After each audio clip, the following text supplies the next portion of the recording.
Pac-Bell Park, San Francisco, game 2 of this very important series. It's the last of the year between the Diamondbacks and the Giants, and a 5-2 win by San Francisco last night got them within a game and a half of first place in the National League West and a half game behind the Cubs in the National League wild card picture. All that plus the home run chase plus Curt Schilling going for his 20th win as we welcome you to San Francisco. Dave Barnett and Joe Morgan, 3 home runs playing a key role for the Giants last night. Bonds had his 59th, 2 by Rich Aurelia. And Joe, lately for the Giants, if they don't get home runs, they're not getting much offense. Well, you're right. That's because most of the lineup is not hitting, but Aurelia and Bonds are continuing to provide the offense for this ball club. And Aurelia, if you ask anyone who was second on the Giants in home runs, they'd probably tell you last year's MVP, Jeff Kent. But that's not true. It's Aurelia, and after last night's ball game, Barry Bonds has 59 home runs, and Aurelia has 31. So these are the 2 guys that the Giants depend on to continue to carry them down the stretch, but they do need a good bat from Jeff Kent. How important have the top 2 starters been for Arizona this year, Randy Johnson and Curt Schilling? Well, after Arizona losses, they are a combined 20-3. Incredible. Well, Schilling himself is 11-1, so that tells you how great they are. But what I like about these 2 guys, especially Schilling, is they attack the hitter. They're not out there nibbling and moving the ball around it. Schilling says either I'm going to get you or you get me because I'm coming right after you. He's very aggressive, and that's why he's such a good pitcher. But he has good tools to work with. That's a great fastball. And offensively, the story all year and continues to be Luis Gonzalez for Arizona, 3rd in the National League in batting, in home runs, and in runs batted in. A week ago tonight, he became the 19th member of the 50 home run club. He's at 51 as Arizona and San Francisco battle for first. ESPN's Wednesday Night Baseball is brought to you by Lotrimin AF. Get the cure that's proven to kill athlete's foot on the whole foot. Lotrimin AF, the killer cure. Pac-Bell Park sold out tonight and for the rest of the regular season. 40,000 plus on hand last night to see the Giants get even closer to Arizona, the National League West, and another 40,000 packing the house tonight on China Basin. The San Francisco Bay. The Arizona Diamondbacks 78-60, first by a game and a half with this lineup tonight for Bob Brenly. And Joe, the 2 guys ahead of Luis Gonzalez need to do a better job of getting on base for him to drive them in. Well, they've had interchangeable parts up there because no one has taken advantage of hitting first and second in this order. And you see Mark Grace hitting 6th. He was hitting 4th behind Gonzalez on occasion. But now, because no one is picking up Gonzalez, they're trying to flip-flop. They're putting Steve Finley in there because he swings the bat well against Ortiz, and Reggie Sanders was hot for a while. So you see the Diamondbacks offense struggling as well as we talked about the Giants. Giants have their winningest pitcher so far this year and 9th in the National League with 14 victories. Russ Ortiz, 27-year-old in his 4th year from Encino, California. Well, one of the problems he's had is he's had 1 bad inning every game, it seems like, and that's when he loses. And he had a couple of bad innings in his last outing. He gave up 5 runs in the first inning. He was really erratic with his control, and that's where his problems, you know, he had problems with that last year and the year before, but so far this year he had been pretty good with his control, but in his last start he had a lot of problems throwing strikes in the first inning. Rockies got all 5 of their runs in that first inning Friday. He went 7 innings and lost 5-2. The Giants defense last year was the best in the National League, and they have dropped considerably this year, down to 12th. Well, not a very good defense. You have Bernard in center field tonight. Calvin Murray has been the best center fielder on this ball club, but he is struggling with his bat, and Bernard has started to swing the bat better, much better the second half, so he gets to start in center field. He's not as good defensively as Calvin Murray is, but he's a very good defensive center fielder. Murray is one of the top center fielders in all of baseball. So Ortiz is ready, and Craig Counsell, the leadoff hitting shortstop, will step in at .268 for the year and takes a strike. Another Wendell Stat calling the balls and strikes tonight. Jim Wolf at first, Angel Hernandez at second, and Randy Marsh umpiring at third. 8-game hitting streak. Counsell 344 over the 8 games. A ball and a strike. He's been invaluable in that he can lead off, and that was a big question for Arizona this year, and he can play anywhere in the infield. This is his 43rd start at short, but he's had 31 at second, 22 at third, and even played some first. Well, one thing to notice here, all the pitches that Ortiz has thrown, even the strike, were up. He has to get the ball down. But the new strike zone really helped him a lot earlier in the year because he does have problems early in the ball game being high. And in the past, a lot of those pitches were called balls. That is ripped toward the corner and cut off in a hurry by John Vander Wal. It's a very solid single to lead the game off for Counsell. Well, that's what happens if you get behind hitters. They know the fastball is coming. They can sit on it. And Counsell has been a very good fastball hitter. Location is supposed to be inside, and it is inside. But he rips it down the line. Ball's middle in, and he rips it down the line. And only a good play by Vander Wal keeps him from leading off the ball game with a double. So Counsell with his streak now at 9, and Jay Bell, the third baseman. Matt Williams getting the night off. Bell hitting second, 243 with 13 home runs. And the lead for Counsell off first as Bell takes strike one. At least he's starting to get the ball down a little bit, and that's what he needs to do. It's very interesting to me. Jay Bell hit 38 home runs his first year there in Arizona, and he has gone downhill since, and now he's lost his starting job at second base. Junior Spivey is the second baseman now. Drop off has been precipitous. 38 with 112 RBIs in 99, his career year. Last year down to 18 and 68 driven in, and this year 13 and 43. That's right now just barely a third of the run batted in total from 2 years ago for Bell. Okay, now 35, his 16th year. Counsell, 6 stolen bases, caught 8 times, and Santiago, who's behind the plate, has been on a pretty good stretch of nailing would-be base stealers. He's thrown out 7 of his last 11. He has done a fantastic job for the Giants. For a guy that wasn't even with the Giants when this spring training started, he worked his way up. Now he's the #1 catcher. Breaking ball for strike 2.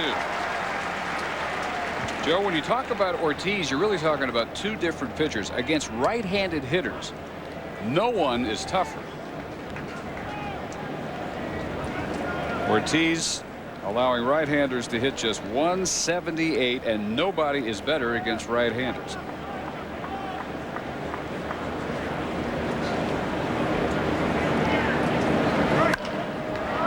This is popped and should be.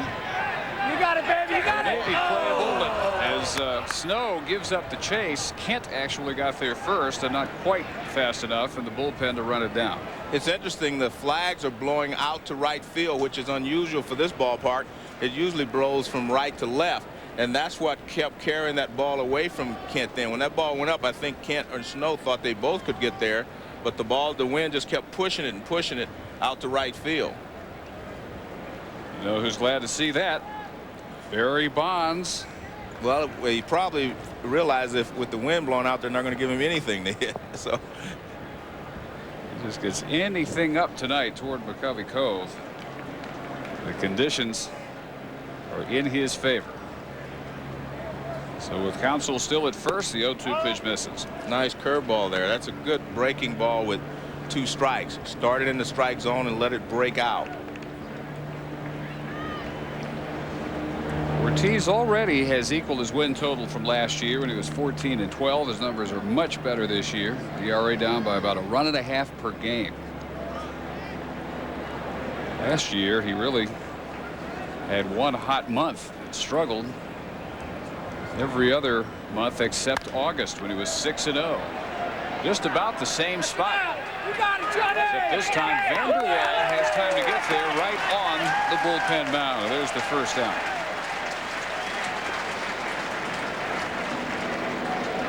Well, that's what that good curveball will do for you. He had Bell waiting for the curveball or having to wait a little longer, and he got the fastball in on him, and so he's going to be late on it.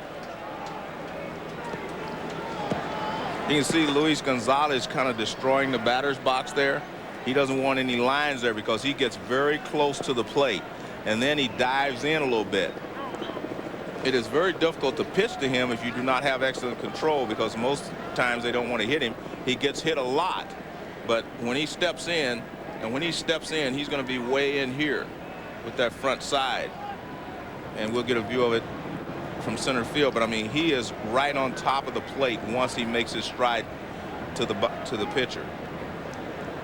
And Joe, before he went to this extreme open stance, he was a completely different hitter. All the big numbers in his career, culminating with this year, maybe an MVP year, have come really since he made that adjustment. Well, you see where the Giants want to pitch him. I mean, the best place to pitch him, or anyone that has that open stance and dives in, is to pitch him inside, because once they start diving in, it's almost impossible to handle that inside pitch. But it's tougher to get the ball in there when a guy is moving, and a lot of pitchers are afraid they're going to hit the batter, so they do not get it all the way in. So he will not even attack that ball there, because that's not the pitch he wants. A lot of people say if you stride and you're too close to the plate, or you stand close to the plate, see where they want it? Everything you want is inside. If you stand close to the plate or you stride in, it doesn't mean you want the ball inside. You're just protecting the ball out over the plate, and that's really where you want the ball. See where they're pitching him? That's exactly what they're going to do. They will try to stay in tight on it. But at third, Randy Marsh says he held up 2-1. The problem is, if you miss 6 inches trying to go in and you miss 6 inches out over the plate, he'll add to that home run total. 6 inches turn into about 420 feet. Exactly. And that's why a lot of hitters stand close to the plate. Barry Bonds stands close to the plate as well. Mark McGwire stands close to the plate. Of all the sluggers, I think Sammy Sosa, Ken Griffey Jr. are the ones who stand in a normal stance. That went up in the zone and behind the Giant dugout. 2-2. Barry Bonds last night, following Rich Aurelia's 31st home run and second of the game, the very next pitch hit number 59 to dead center field. So tonight, with the wind blowing out to right. Well, it's starting to change a little bit. It was blowing straight out before. It's still out that way, but you can see the flags starting to work their way back to their normal position, and that's going from right field to left field. In tight, and the count full on Gonzalez. And see, that's exactly what they want to do, is pitch him in, but you find yourself in a 3-ball 2-strike count. So it's not easy to pitch a guy in as most people think it is. It's very difficult to throw 3 straight pitches on the inside corner, and that's why guys that stand close to the plate are successful, because pitchers, it's almost impossible for guys to do that. Counsell going, and the 3-2 pitch is back over the screen. Well, but you see what happened there? Instead of trying to go back inside and maybe walk him, he moved out over the plate. Now watch, see him pulling out that he wants to throw a strike. But when you do that, you're working right into Gonzalez's power, except that pitch was up. And I think that's what they're talking about here. What are we going to do? How are we going to pitch this guy? I mean, we have a game plan, but are we going to just stay with it continually, or are we going to try to mix some pitches up? It's very obvious to me and to Gonzalez how they're going to pitch it. They want to pitch it. But do you just keep pounding him in, or do you try to change up, as they did there?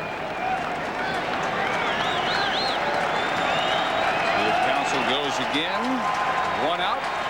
He is off. The 3-2 pitch is bounced for Kent to get on a backhand. The high throw and the tag applied by J.T. Snow, who shows the Gold Glove defense at first. Let's check in quickly in the studio. Bill Tito. All right, Dave, the Giants win. They're the leaders in the wild card. That's because the Cubs up 2. Bottom 9. 2 on for Preston Wilson of Florida, and there it goes. A game-winning 3-run home run for Wilson in the bottom of the 9th. Cubs now 5 games behind Houston and in jeopardy of falling out of first in the wild card. Marlins win it 7-6. Wow, so there is a tie atop the National League wild card picture for a franchise that hadn't had much go its way for the last couple of months. A stunning victory for the Marlins. And they've gotten Preston Wilson back, and you see how valuable he is to that ball club. He was out for quite a while. Cubs to a 5-1 lead in that one. Here's Steve Finley batting cleanup tonight.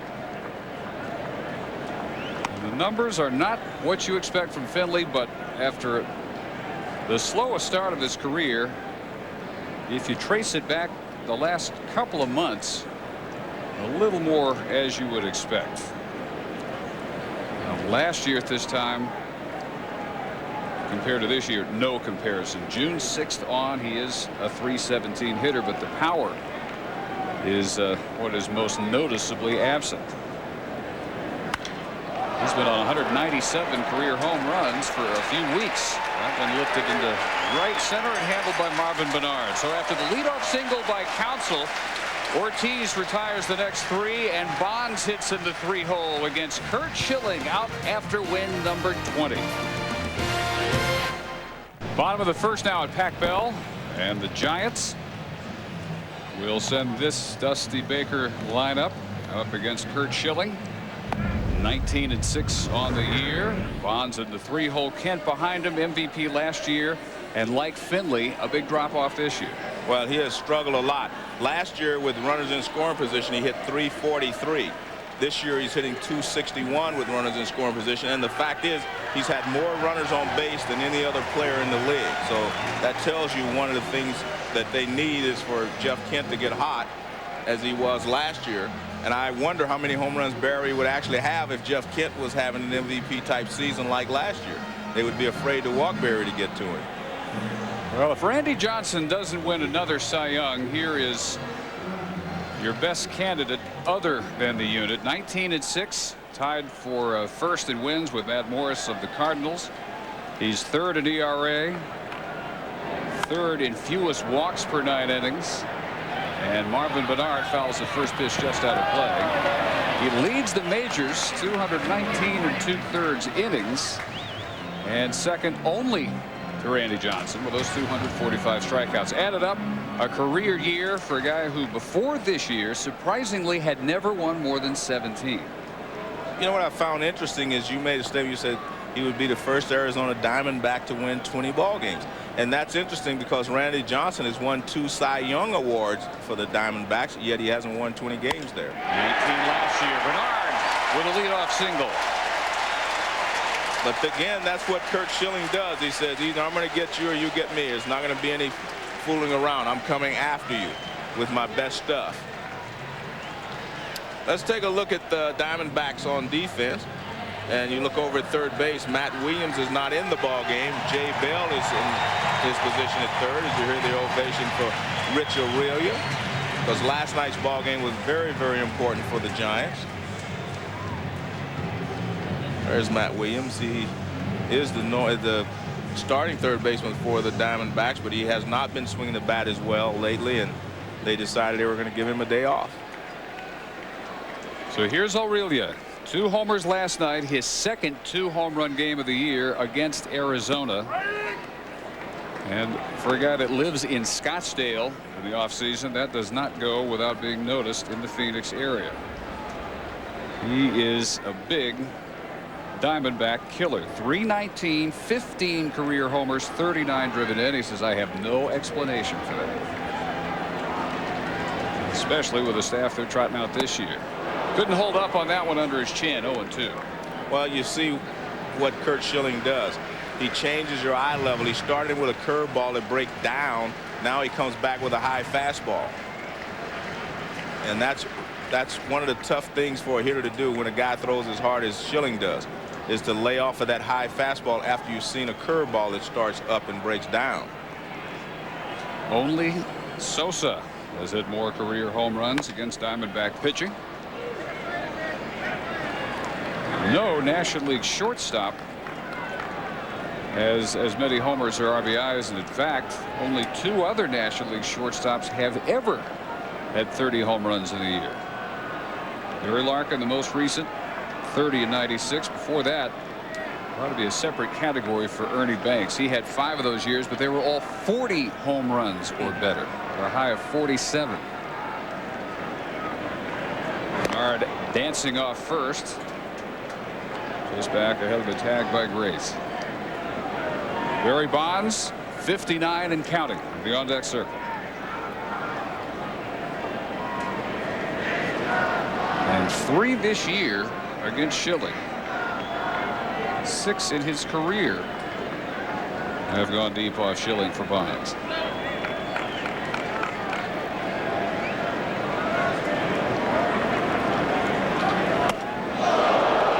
That was strike 2 on the second pitch when he couldn't hold up.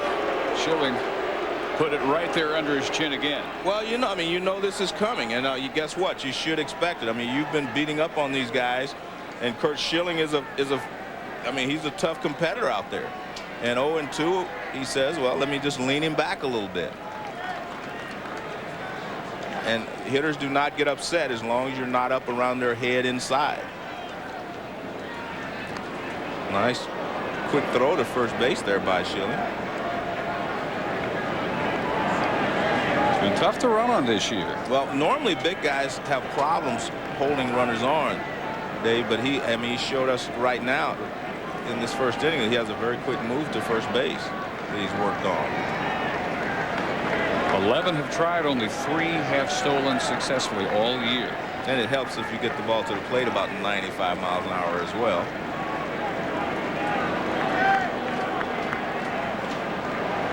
Rich Aurelia, 7th in the National League in batting average. 1 more hit than Luis Gonzalez. 174, 173. Swings right through that one at 94 miles an hour. And you see who Curt Schilling is. He comes right after you, and he does the same thing with Barry Bonds normally.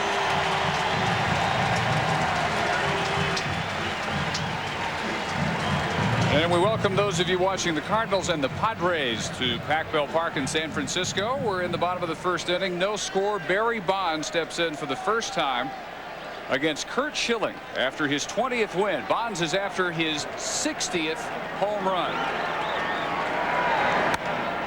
And right after the first one into the upper deck. He's right after you. That's what Curt Schilling does. He says, I'm going to get you or you get me. We're not going to fool around. I come after you.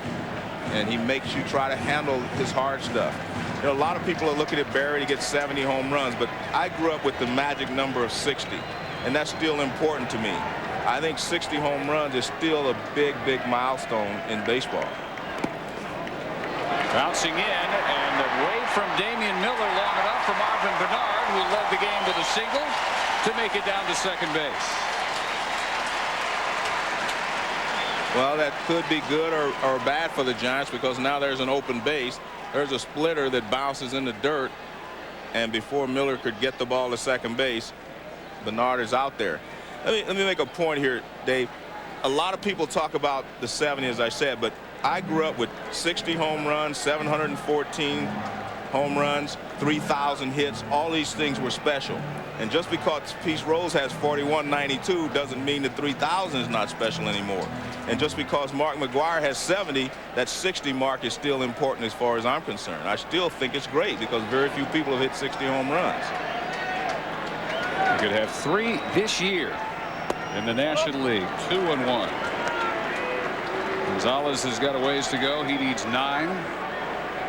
Sosa right there. Bonds career total 553. Now 10 behind Reggie Jackson. 7th on the all-time list. Has long since surpassed Willie Mays' franchise record of 52 in 1965. And Bonds last night became the fastest ever to 59 in his 139th game. 1 faster than McGwire in 98. Or Sosa in 99. 6 times he's gone deep in his career against Schilling. 3 this year. 2-1 pitch. Well, you see the change that he's made since Bernard is at second base. Now he's thrown Bonds all splitters. He went right after him with the fastball, and he was probably going to try to throw some high fastballs or some fastballs in tight. But with Bernard at second base, he's going to say, well, Barry, if you want to swing at these good pitches, go ahead. And I think that's what you're going to see. He's going to throw that splitter down.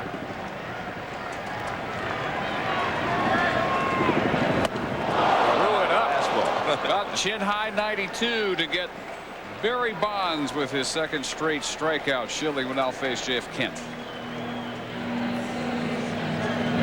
Well, he doesn't give Bonds a pitch to hit after the first one. Now he split her down. Now he gets the runner second. And look at this. Everything down, out of the strike zone, out of the strike zone, and then up and out of the strike zone. So good pitching there by Curt Schilling. Once he decided that he had a base open, he decided he knew exactly how he wanted to go after Barry Bonds. Make him swing at something out of the strike zone. Bonds' 85th strikeout against 143 walks. Much more likely to walk than do what Schilling just did to him. So here's Kent, and right down the middle for strike one against the Giants cleanup hitting second baseman. You know, 91 miles an hour is not that, you know, devastating of a fastball, but his is devastating because it has such great movement on it. We see guys throw 94, 95 get lit up, but you have to have the movement, and Curt Schilling has great movement. Just a piece of that one. 0-2. We talked about the RBI deficit behind Bonds. Jeff Kent has driven in 100 his last 4 years. He's at 86 starting tonight, but only 8 of those over the last 25 games. That's a huge chunk of the schedule where Kent has not been able to follow up Bonds with a real consistent, credible run-producing threat. Yeah, but last year he was amazing in these situations. He hit 343, and this year you see hitting 261. That's a big drop-off. Bernard, leadoff single, Wild pitched to second. Scoring position with Kent. Now stepping out on Schilling, down 0-2. You're not a big fan of pace, I know, but they figured up Kent is on a pace for 101 RBIs. Well, you know, pace is one thing when you're talking about games played or something like that, because you're going to play the game and nothing else changes. But when you look and say, well, a guy has, you know, 50 home runs and he's on pace to hit 60 or something like that, he may hit 70 or he may hit 51. I mean, there's no guarantee. But when you're talking about pace of play, if a guy, you know, goes in the lineup like Cal Ripken, you know, when he was on a pace to play 162 games, there's a difference. Wouldn't get him fishing for that one. Miller, a nice block, and it's a ball and 2 strikes. Top defense in the National League, the Arizona Diamondbacks.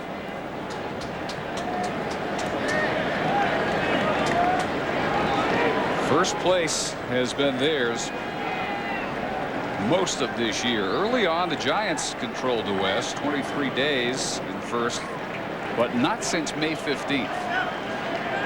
And Dodgers have had some time there. Mostly it's been Arizona controlling things in the West. This is chopped to the third baseman, Jay Bell, and both teams get a leadoff single and then see 3 in a row set down. 0-0 through 1. To the second inning at Pac Bell. Dusk settling over San Francisco Bay. One of those picture perfect San Francisco afternoons. Never got above the 60s. Low 60s last night for the first pitch. Pretty breezy, 50 miles an hour. Breezy again tonight. And Russ Ortiz, who allowed a leadoff single to Craig Counsell and then set down Jay Bell, Luis Gonzalez, and Steve Finley in the first, will face Reggie Sanders, Mark Grace, and Junior Spivey in the second. Career high 30 home runs for Reggie Sanders, who is a creature of streaks. And a week ago we had these same 2 teams at the Bob in Phoenix, and at that point Sanders had hit 5 home runs in as many games. He didn't hit one that night, and in fact hasn't hit one since a week ago last night. Well, you see the numbers from last year. I mean, just a horrible season. He was injured a lot, but he did show signs of coming out of it the last month of the season last year. So he has continued. Another hard hit shot, run down by Bonds, and Arizona has led each of the first 2 innings with a solid single off Ortiz. One of the things you do with Reggie Sanders, you try to pitch him up in the strike zone. At least that used to be his weakness, but you see where this pitch is about bell tie, and he rips it to left field. You used to be able to throw him up and out of the strike zone and he would chase it, or at least at the top of the strike zone. He has made adjustments this year and he's been handling that pitch much better. So Sanders at first. He's stolen 13 this year. Mark Grace, who has been more commonly found in the cleanup spot, drops to 6th with a .304 average, 13 home runs. Strike one to Grace in Arizona after becoming one of the top hitters of the last decade with the Chicago Cubs. No one in the 90s had more hits than Grace's 1,754. In fact, last month he passed 2,300 career hits. Well, he's having, you know, a typical Mark Grace year, right around 300 at this point, but not a lot of home runs. 13 and 71 runs batted in. Right there behind Robbie Alomar, in fact, the last 10 seasons. 2 more homers than all of last year, though, for Grace. 0-2. I think that tells you that maybe Arizona's a better home run park than even Wrigley Field for a left-handed hitter, because the wind blows in a lot in Wrigley Field from right field to left field, and it knocks down a lot of fly balls. Well, once you get past Gonzalez's 51, you drop off to Sanders with 30. And then in this lineup, Grace and Jay Bell, 13 apiece. The next 2 hitters behind Gonzalez together barely have as many RBIs as Luis has alone. He has 124. Finley and Sanders together 127. I think I saw a statistic the other day I was reading. It said Sammy Sosa had like 133 at one point. Has more than that now, but he had 133, and the next closest was 48. It's ridiculous. That is ridiculous. The record margin for one teammate over another is 91 by Ernie Banks in 1959. He had 143. Bobby Thompson, who was a Cub that year, had 52, and Sosa may break that record this year. A little tight, 2-2. So in the context of their overall seasons, that makes MVP voting even tougher, because it's hard to say if Gonzalez has meant more to the Diamondbacks offense than Sosa has to the Cubs. And they're both contending, although Chicago helped San Francisco's wild card cause considerably by blowing a 5-1 lead at Florida and falling on the walk-off home run by Preston Wilson earlier tonight, 7-6.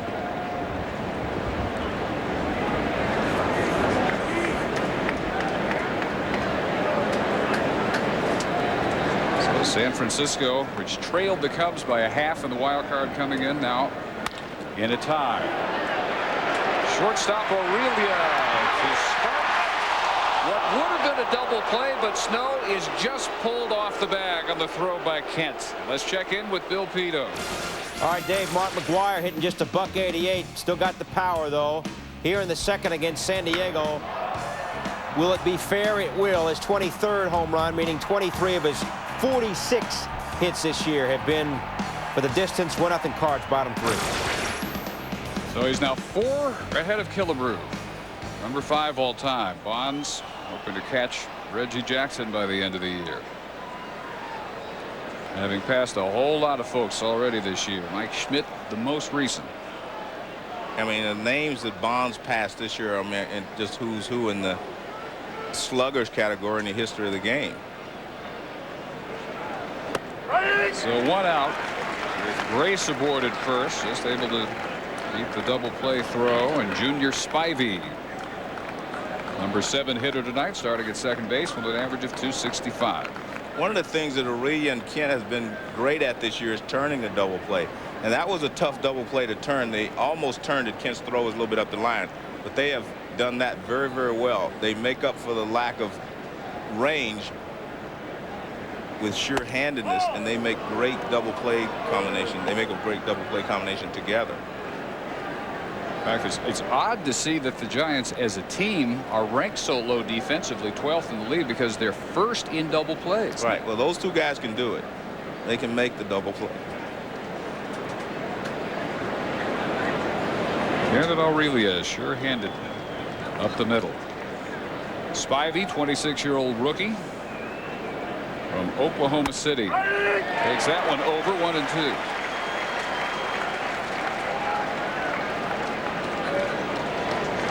A friend of mine, Willie Starger, used to say, if you take these hangers, you're never going to be a great hitter. you shouldn't mind a curveball, high curveball being called a strike. That's the one you should attack.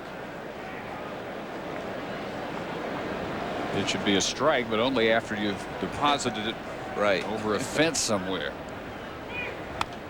A little more break on that one, and off the facing of the second deck. Let's take a look at the double play. As I said, it was a tough play because Grace is a left-handed hitter, and he hits it in the hole, the shortstop. Now watch, Aurelia goes over in the hole, gets it to Kent quickly. The runner's on top of Kent, so he has to get rid of it. And you can see he does pull Snow off the bag at first base, just barely. But they turned the double play. I mean, that was a tough turn, but they did do that. It just a little bit offline. And there you see the number, the most double plays turned in the National League. Another 1-2 pitch. First strikeout for Russ Ortiz. That's the great thing about a curveball, and Schilling has a great curveball, and so does Ortiz. They set up the hitter with a curveball. Now they just throw the fastball right by him, because a hitter that has seen a couple of curveballs, they have to wait a split second longer to see if it's going to break, and by that time the fastball is by you. That's why most hitting instructors always tell you, look for the fastball and adjust to the breaking ball, because you can't look for the curveball and still hit the fastball, but you can do it the other way around on occasion. So now Damian Miller, the catcher. Miller's had a career high power year with 11 home runs. 271 average, beefed up over the last month or so. 34 game streak of 310 for the number 8 hitter.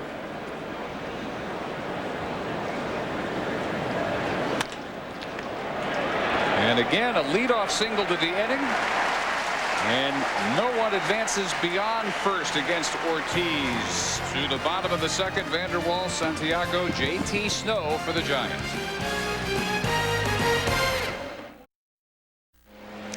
Scoreless to the Giant half of the second, and as the September pennant races heat up, you've got one as hot as any right here. ESPN2 brings you a baseball special this Friday, 8 Eastern, 5 Pacific. The Dodgers and the St. Louis Cardinals. Some of you will see the Red Sox battle the Yankees.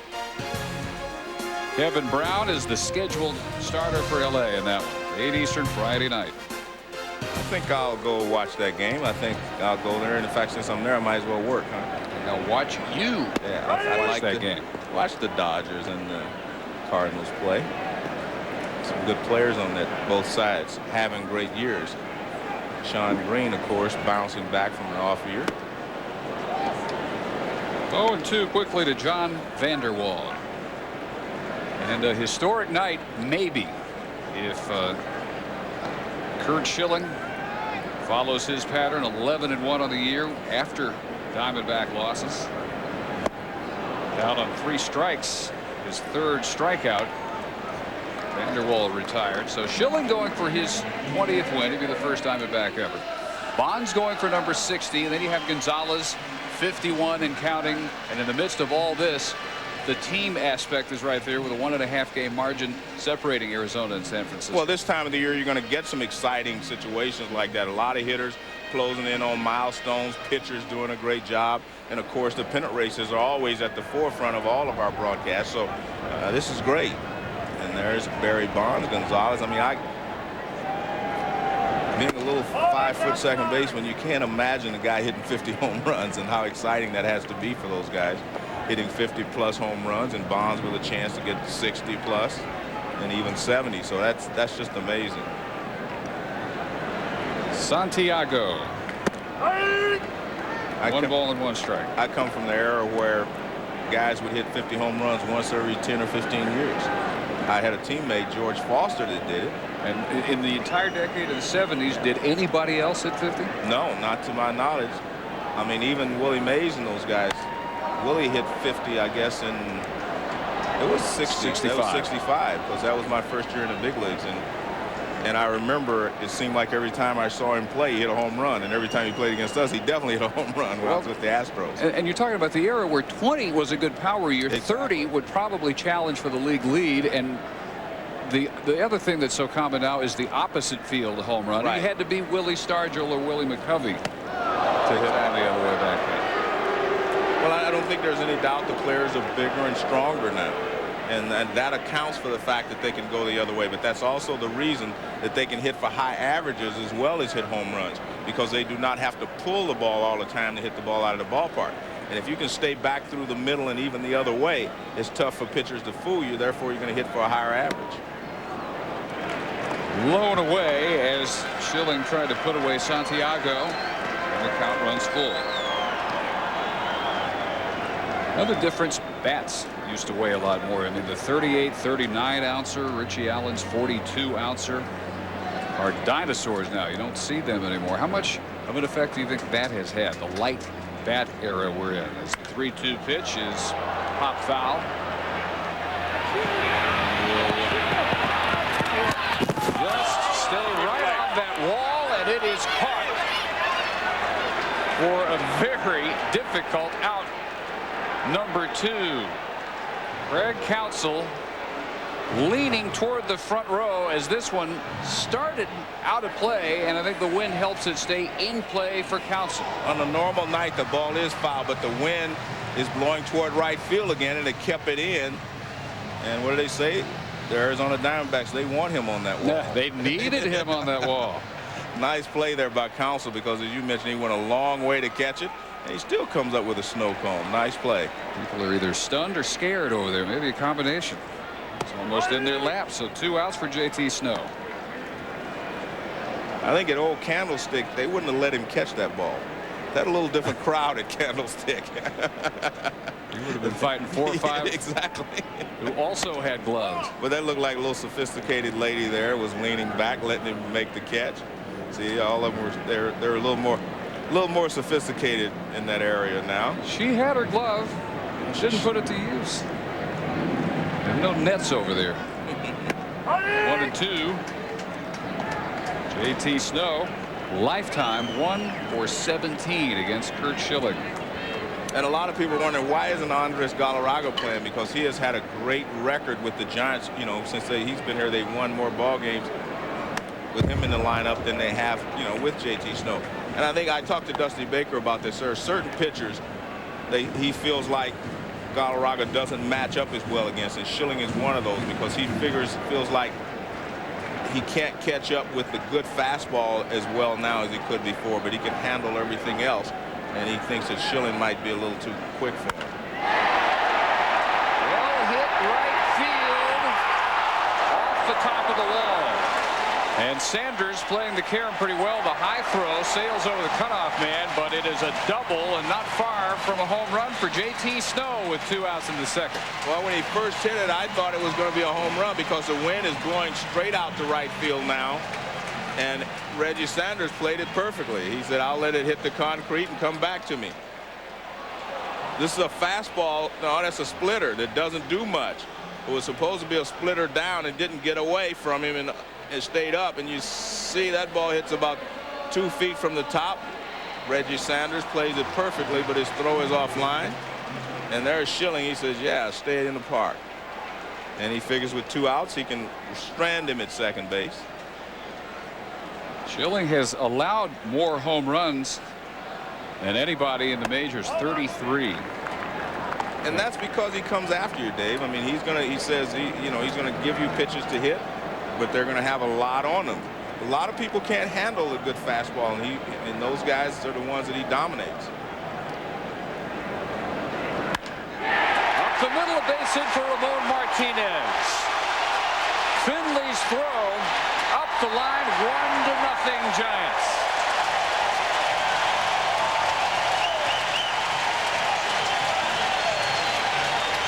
Well, that's something you do not often see Curt Schilling do. He hangs a curveball, and when I say hang it, it's not like it's up in the air, but it's right there, and it doesn't do much. And Ramon Martinez rips it into right center. No chance to get JT Snow to throw up the line, and now they have another runner in scoring position. A second inning that began very quietly for San Francisco. Wall struck out. Snow, after Benito Santiago fouled out with the double, nearly a home run, and now a single, taking second on the throw. Ramon Martinez with his 30th run batted into the year as Schilling works on the pitcher Russ Ortiz, who is now staked to a 1-0 lead. 0-2. Martinez breaking a 4-for-44 slump with that liner for the RBI. All the games are big, but this is an especially big game for the Diamondbacks. I thought last night's game was a huge game for the Giants to win, and they won.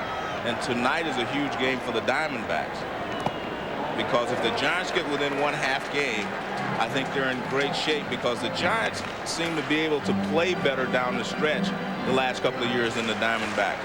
They have been through this, and they seem to be able to regroup. And of course, the Diamondbacks are a team that a lot of people say is a little older and that they slow down as the season goes along. So I think this is a very important game for the Diamondbacks to win, as last night was for the Giants.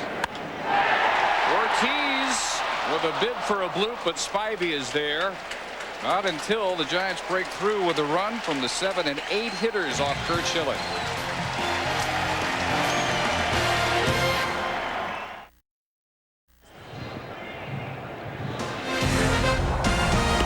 ESPN's Wednesday Night Baseball is brought to you by Volkswagen. On the road of life, there are passengers and there are drivers. Those in search of history, hoping that Barry Bonds will deposit number 60 out in McCovey Cove, and you'll notice the absence of motorboats. They're outlawed now. Only the paddlers are allowed access beyond right field at Pac-Bell Park. And that was a safety issue. A lot of boats running over patrons who were diving in, or, you know, didn't have the automated boats. Curt Schilling down 1-0. 8 for 70 on the year, with 1 extra base hit, a double. 114 average as Ortiz serves strike 1 up. The Giants trying to do a repeat of last year. Arizona in the 2000 race led by as many as 6.5 games, and as recently as August 20th were within a half game of the lead. They ended up 12 games out, and the Giants zoomed past in August and September and ended up with the best record in baseball. Well, the Giants have showed that they can play well down the stretch, and that's why I say this game is so important to the Arizona Diamondbacks, just to hold the Giants off for another day. Well, Ortiz not wanting to work this hard on Schilling, fall behind him. Top of the order, Craig Counsell singled to lead off the first for Arizona. He's on deck.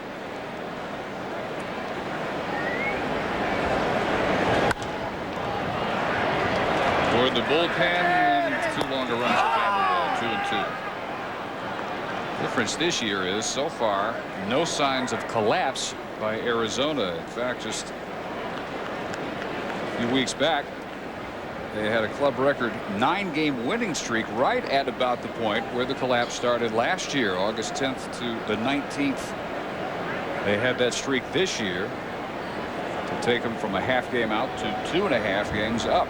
Maintained the lead since. But the difference is they lost 3 out of 4 to San Diego over the weekend, and they lost the first game here. So they've actually lost, 5 out of the last 6, actually, because, or should we say 5 out of the last 7, because they lost to the Giants the last game in Arizona. I'll get it right. They've won 1 and lost 5, so that's 5 out of 6, right? 4 straight, right? Yeah, lost 4 straight, and then they've lost 5 out of 6 because the Giants beat them the last game in Arizona. It's their first 4-game losing streak, in fact, since they were swept by the Giants late July at the Bob. And look here, a line drive hit by Schilling, who battled all the way, fouled a couple off, and hangs in there for just his 9th base hit of the year. That's one of those situations where Ortiz gets the ball up, but not high enough. And when you get it up to a pitcher, they can usually lay some wood on it, and that's what Schilling does. You get the ball up, they just fight it off. Good job there by Curt Schilling. Pac-Bell Park, sold out house. Arizona and San Francisco, the next to last game between these two in the regular season. 5-2 San Francisco last night. 2 home runs by Rich Aurelia, and number 59 of the year from Barry Bonds. Tonight, 1-0 San Francisco. As Council takes the ball, the Giants scoring in the bottom half of the second on a 2-out double by J.T. Snow and an RBI single by Ramon Martinez. And you see Ortiz again getting the ball up. And that's when he gets into trouble. Ortiz has allowed the lead man to single each of the first 3 innings, but nothing's happened after that. The Diamondbacks are 0 for 6 with runners on base.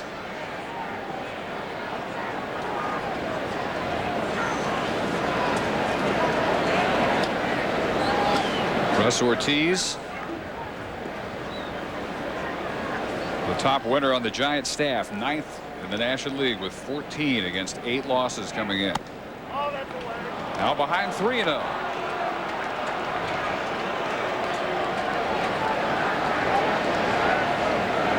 Likes pitching here at Pac Bell Park. In the last 3 years, no Giant starter has been more reliable. 47 wins, 29 losses, the winningest San Francisco starting pitcher since '99. Finally pours one over 3-1. And one of the reasons that pitchers pitch better at home a lot of times is because they get accustomed to the mound. And when you move to different ballparks, the mounds are all different. You know, the slope may seem a little different in other ballparks, and he feels like he's very comfortable with the mound here in Pac Bell Park. He has struggled against the Diamondbacks. 3-3, 5 ERA in his career, 1-1 this year, 736 earned run average, and 2 on with nobody out now in the 3rd inning for Jay Bell. And Jay Bell, one of the best bunters in baseball, and he is accustomed to bunting in these situations. And he stopped bunting, of course, when he hit the 38 home runs, but now we're back in a situation where, again, this is a very important game for the Diamondbacks, and I will definitely not be surprised if they sacrifice here. Although if you sacrifice, that opens a base, you probably will not get to use the bat of Luis Gonzalez. But that's normally the way Bob Brindley plays the game. But we'll take a look and see. And if you're tuning over looking for SportsCenter, it's on right now on ESPN News. Meanwhile here, Arizona trailing 1-0, but with a 3rd inning threat, and Bell does shorten up. He has 5 successful sacrifices this year. The man that leads Arizona sacrifice bunts, Schilling, with 12, far more than anybody else. Well, now Jay Bell is going to go down and talk to the third base coach and make sure that they leave it on. That's Chris Spire. He was a former Giants shortstop, played here with the Giants a lot of years. What's at stake here? Giants win another one. They're a half out in the West. They have already pulled even with Chicago in the wild card as the Cubs blew a 5-1 lead at Florida and fell 7-6. Squaring again, a ball and a strike.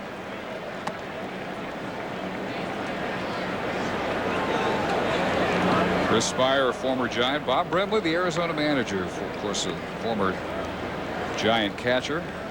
And in fact, a teammate here of Dusty Baker. They lockered near each other, 1984, Candlestick Park.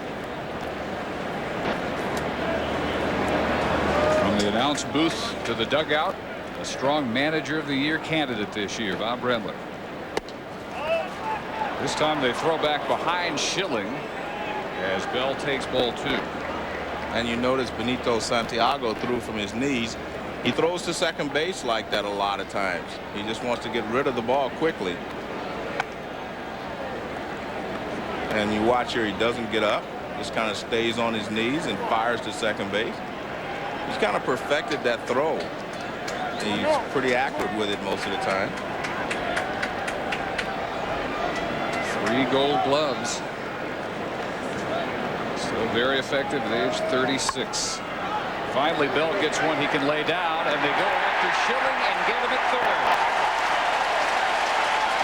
Nice play there by the Giants. And you can see Benito Santiago. He's the catcher. He can see the whole field. He's the guy that tells Ortiz where to go. And this ball is bunted. You're supposed to bunt it to the third base and make him field it. You see Martinez gets back, and it becomes a very easy play for the Giants. Not that close at third. Of course, you have Curt Schilling running, not the speediest of runners. So the sacrifice attempt does not work. And Bell at first, Counsell up at second. And Luis Gonzalez will hit with 1 out. Number 3 hitter in the National League in average, homers, and runs batted in. First time up, grounded to second.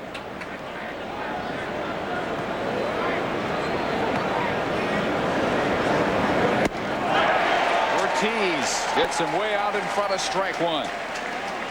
Change up on the inside part of the plate, and Gonzalez thought it was a fastball, so he's trying to be quick on it, and he gets way out in front. Good pitch there. That's an MVP number with runners in scoring position. Yes. Very similar to Kent's last year.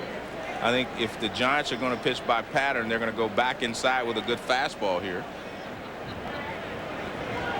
Yeah. And it is grounded fair past Snow into the corner. Greg Counsell home with the tying run, and they will hold. Jay Bell at third, an RBI double for Luis Gonzalez, his 125th of the year, 1-1. Well, the Giants have showed us the pattern that they're going to use, and you know, if I know they're going to come back inside with a fastball, surely Luis Gonzalez knows that, because that's the way they pitched him. See a fastball, change up in there, here's a fastball in. It didn't get in quite as much as they wanted, but they were still pitching him in, and he rips it down into the corner. Gonzalez coming through again. His 30th double of the year. Now 9 for 22 lifetime. Pretty good success against Ortiz, and the cleanup hitter Steve Finley takes one low. With 2 in scoring position now and 1 out. Finley, who is the Ortiz killer in this lineup, 11 for 19 lifetime with a home run. Well, I think this is one of those situations you have to be very careful to Finley, because you have a right-handed hitter, Reggie Sanders, on deck, and Sanders does strike out quite a bit. So even by flying to center in the first, Finley's average still .579. You get a right-hander in there, and Ortiz is the toughest in the majors on righties. 178 they're hitting off him. Breaking ball over. 1-2. Well, this is a curveball that starts up, and you see it really break sharply right on the inside corner. Beautiful pitch.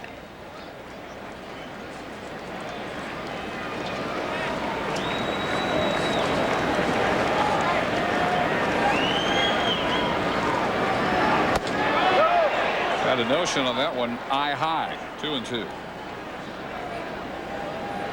And as you say, if he pitches carefully and walks him, 2 things. You got a right-handed hitting Sanders and a double play possibility with the bases loaded. Exactly. I think what you try to do now is get Finley to chase a pitch out of the strike zone. He almost got him there because they thrown him 2 high breaking balls, and when you throw a high breaking ball, it starts up there and breaks down into the strike zone. So you start the fastball on the same plane up high, and he has to go after it. And he almost went after that pitch.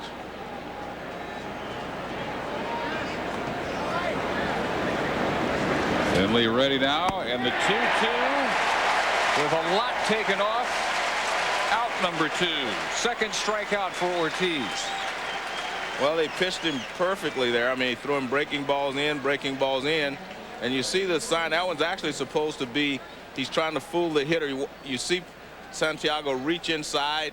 That's trying to let the hitter think that he's going to come inside, and he goes away with a changeup. Now, I thought hitters weren't supposed to peek back and see where the catcher sets up. You actually do not have to peek. You can kind of feel.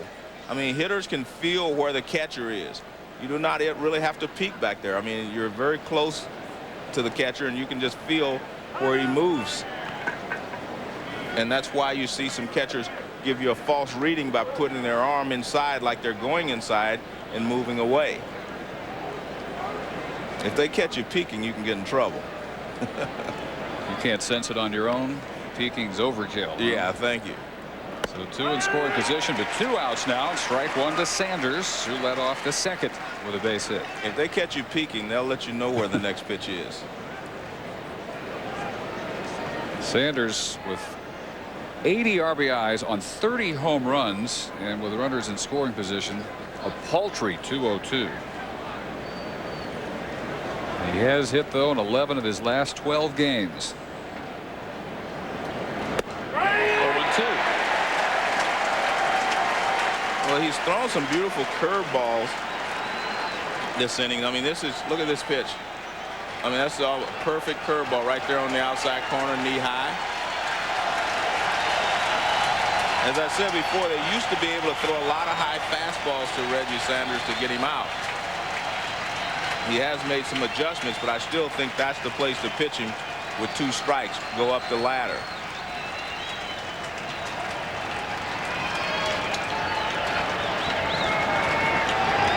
Target set up outside, and he barely gets the very tip of the bat, cues it foul. Well, it was a fastball, but it wasn't up.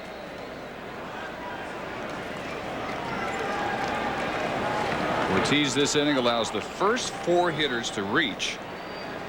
After a Schilling single, a walk to Counsell, and then the key as Bell tried to lay down a bunt, sacrifice him ahead. Schilling thrown out at third, and then the RBI double by Gonzalez, followed by Finley's strikeout, the second out. Gonzalez still down there at second. Bell at third, but Sanders behind 0-2.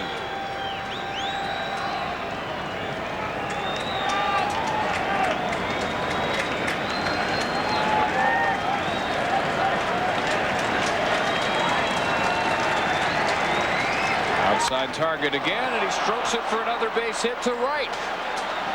Bell is home. Gonzalez held at third by Chris Spire. It's 2-1 Arizona. Good hitting there by Reggie Sanders. They went back away with another fastball. He didn't try to pull it. He just lined it to right field.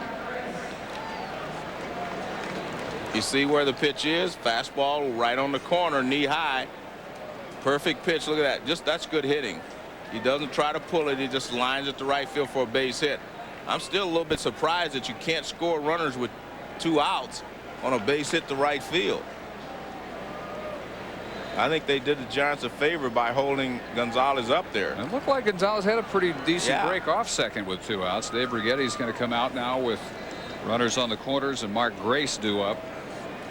Yeah, I was surprised that they held him because he did get a good break, and with 2 outs, you usually try and you forced him to throw you out at the plate, and that throw would not have gotten him. The throw was up the line a little bit, toward the first baseline. And you can see Chris Spire and Luis Gonzalez talking about it at third base. One more look here. See where he is? You go on contact. I mean, he's got a pretty good jump. Let's see where he is. He's around the bag when he starts his throw. I mean, I think you have, and the throw is up the line. I still think you have to try to score him with 2 outs. Still at third, though. Sanders at first after his 81st RBI. Mark Grace reached on a fielder's choice his first time up. Boy, and a 3rd run most nights for Curt Schilling is going to be all you need. And that's what the Giants are trying to guard against, because you cannot continue. And a guy like Schilling, if he starts off behind and you give him the lead, he can usually take control of the ball game.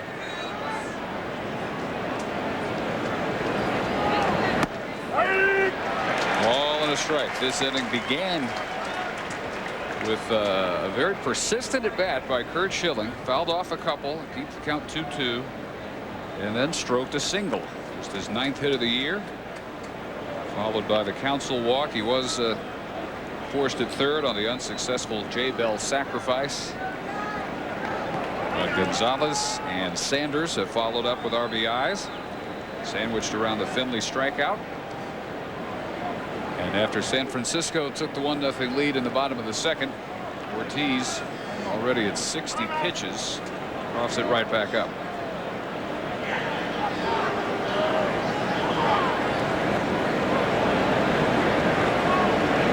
Fourth round pick out of Oklahoma, where he played with College World Series champs, his 94 season. Damon Minor, teammate on that team, along with his twin brother Ryan. And now again a pitch away at 1-2. Well, he's thrown some great curveballs again this inning, but he tried to get Reggie Sanders out with a fastball after he got 2 strikes on him with the breaking ball, and it was not successful in getting him out. This has been a 29 pitch inning. 20 minutes since Schilling retired the last Giant. And that one bounces in as jogging down to second base is Reggie Sanders. So now 2 more in scoring position. Got ahead of Sanders 0-2, couldn't finish him. He was ahead of Grace 1-2, and suddenly has Sanders down at second and a 2-2 count.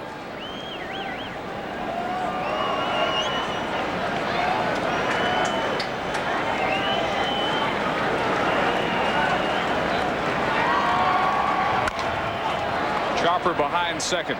Kent retiring Grace, but Arizona with 2 runs, 3 hits, and a walk in the 3rd inning. In the Giant half of the 3rd, we'll see Bonds bat 3rd.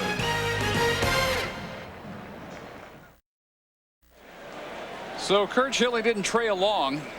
Now ahead 2-1 on a rally he started in the top half of the 3rd. Bottom of the inning, top 3rd of the order for the Giants, including Marvin Bernard, who led the game with a single. Was Wild pitched to second as Bernard retired Aurelia, and Bonds on strikes and Kent on a ground into 3rd. Finish off the 1st inning. Bernard trying to lay one down behind 0-2.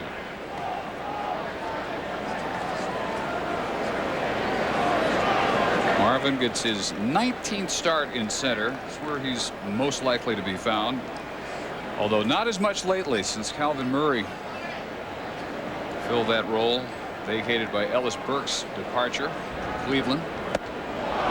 That's about top of the helmet high, and that for Schilling, his 4th strikeout. Let's take a look at Rich Aurilla's first at bat. I think this is typical Curt Schilling. Curveball away, high fastball, another curveball. Now here he comes with a fastball up and in, and another one up. That's power pitching at its best right there. Schilling got Aurelia for his 1st strikeout. He's at 4 tonight and 249 for the season. And the real significance, he's not going to catch Randy Johnson, but the 2 of them are about to make history. And right after Aurelia, the only time teammates have struck out 250 or more in 1 year. First time it happened, 1963, Koufax and Drysdale. 5 years later, Sam McDowell and Luis Tiant. And the last time, Nolan Ryan, Frank Tanana for the 76 Angels. Aurelia lays one down, and Gray shovels, not in time, says the first base umpire Jim Wolf.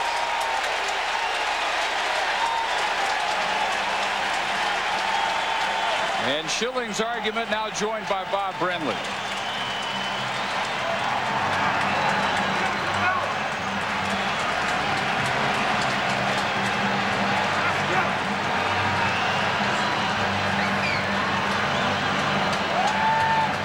Welcome again, those watching St. Louis and San Diego. We are in the bottom of the 3rd inning at Pat Bell Park. It's 2-1 Arizona. We've got a little argument going on. Well, what happened there is Schilling was clearly ahead of Aurelia, but he decides to look back. Now he never touches the bag, and that's what Schilling's argument is, that he drug his foot over the bag. But see, he thought Aurelia was going to be coming in standing up, so he looks back to tag him right here. All he wanted to do was tag him, but you can see there. Well, I don't know. That's a very close play. Maybe he did. He did drag his right foot across the bag. Schilling did. Watch his right foot. See that? He did drag it across the bag, but I'm not sure if it was before Aurelia hit the bag or not. The front foot didn't get it. No. And Aurelia's front foot did. Yeah, I don't know if he got the bag before Aurelia got there, but he definitely tagged it. Cardinals and Padres fans, here's what you're here to see. Barry Bonds second at bat. He struck out in the first inning. And at 59 home runs, 114 driven in. He will bat with Rich Aurelia now aboard at first. One out in the third. First pitch is popped toward the upper deck. And you see Curt Schilling, he goes right after Barry, but Curt Schilling will go after anyone because he figures that he's got the good enough fastball that if he gets it in the location he wants, that hitters can't handle it. And he went after Barry with a high fastball there. They scored that a base hit for Aurelia. I don't say I can give him a base hit because Schilling was clearly in front of him. 0-1 gets past Damian Miller, and Aurelia will jog to second. And just like the situation with the Diamondbacks, if they would have bunted the runners to second and third, they probably would have lost the bat of Luis Gonzalez. And don't be surprised if Barry now doesn't get another pitch to hit in the first inning, and there goes Bob Brinley out to tell him that.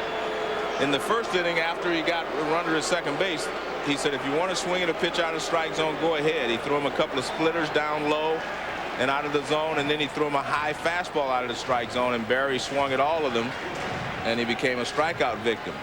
And I think, you know, Bob Brinley's going out to tell him we do not want Barry Bonds to hurt us. Joe, Curt Schilling had one wild pitch all year coming into tonight and has thrown two already. Bernard in the first inning led with a single wild pitch to second, and now Aurelia advanced on what's called a wild pitch. Well, I think, again, he's trying to snap that splitter off, you know, give him the best pitch he has to Barry Bonds. If you do that, sometimes you get a little more movement and it goes down and the catcher can't handle it. Pitching to him with first base open, but very carefully, you have to figure, and it's 2-1. Well, again, he's going to see if Barry will help him out. Barry helped him out a little bit in the first inning, so he threw him the same pitch there. Barry swung at that pitch in the first inning, and he got 2 strikes on him, threw him a fastball up and out of the strike zone. Barry hasn't been helping too many pitchers out this year. He's walked 143 times already. After that one, hits it pretty hard in the bullpen, and it's 2-2. Well, you're in the same position you're in the first inning. And I think Curt Schilling says, I have a game plan, and he calls Damian Miller out. And they threw a fastball up and out of the strike zone the last time, and Barry chased it. Curt Schilling going after his 20th victories. Never had more than 17 before this year. Arizona lost last night 5-2. When Schilling pitches this year after a Diamondback defeat, he's 11-1. And Bonds last night became the fastest to 59. Will try to become the fastest ever to join the 60 club. 2-2 was chin high, and he couldn't hold off. Well, that's the exact same pitching pattern he used in the first inning. Splitters down low, got 2 strikes, and then he tries to throw one up and out of the strike zone. This is out of the strike zone, and Barry gets a piece of it. Now, you know, obviously there are 2 choices. You change his eye level by going back to the splitter. Again popped up. Well, can you get a better matchup? Well, I have to give Curt Schilling a lot of credit. I think Bob Brinley wanted him to pitch around Barry. He got 2 strikes, and I think he says, I'm not afraid of anyone. And he's turning that fastball loose at the top of the strike zone. And last 2 foul back. This one down around the dirt, and a full count. Well, that's the splitter. He got him looking up again with 2 fastballs up, and then he tried to change his eye level again by throwing the splitter down. Can you think of another pitcher other than maybe Randy Johnson who wouldn't put Bonds on here? Very few. The 3-2. And Barry knew he wasn't going to get a pitch to hit there. You see, he didn't even stride.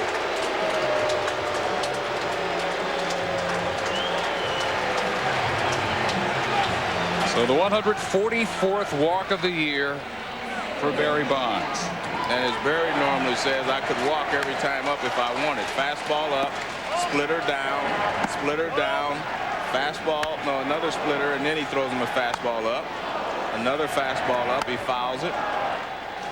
Splitter, and then Barry knows he's not going to get a pitch here. See, he didn't even stride almost. He knew that he was going to throw him a splitter down, and he didn't want to chase it. But he takes the attitude, if you can throw the perfect splitter, congratulations, right after Kent was strike one. But I'm not going to help you out by those pitches that you're aiming ankle high.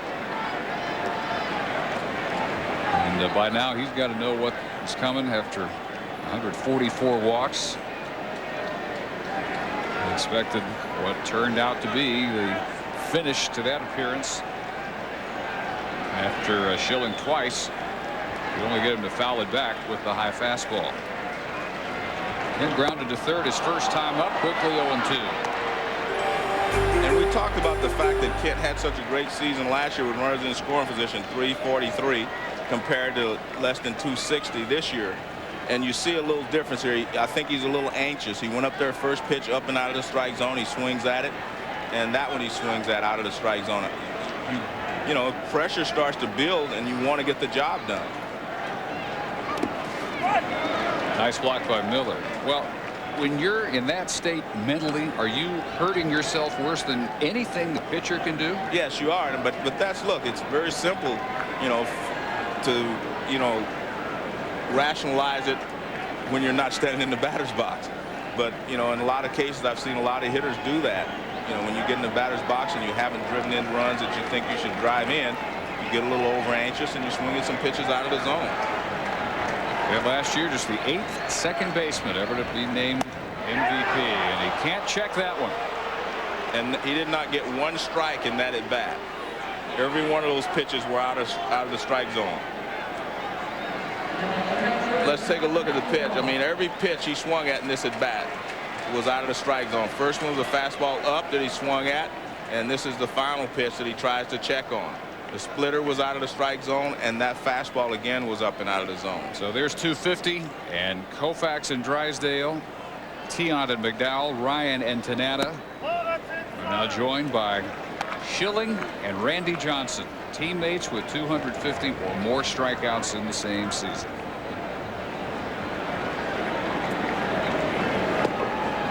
And that's not really a stretch, I don't think, to talk about these two in the company of Koufax and Drysdale. I don't think it's a stretch to talk about these two in the company of anyone. You're right. I mean, they were two exceptional pitchers. And the point is, they're both power pitchers. It's kind of like they would say to you, you know, speed doesn't go into a slump.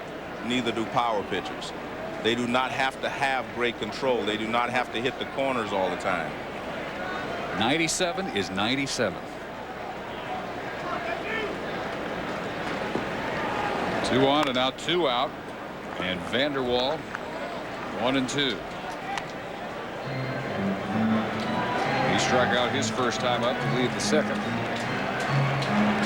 He and Jason Schmidt coming over just before the deadline from Pittsburgh. And Vanderwall has not hit as well with the Giants as he did with the Pirates, but Schmidt, on the other hand, is 5-1 with San Francisco with an ERA of 3.35. So back-to-back strikeouts to get Schilling out of the third inning, and 6 for the night as he leaves through 3 leading 2-1.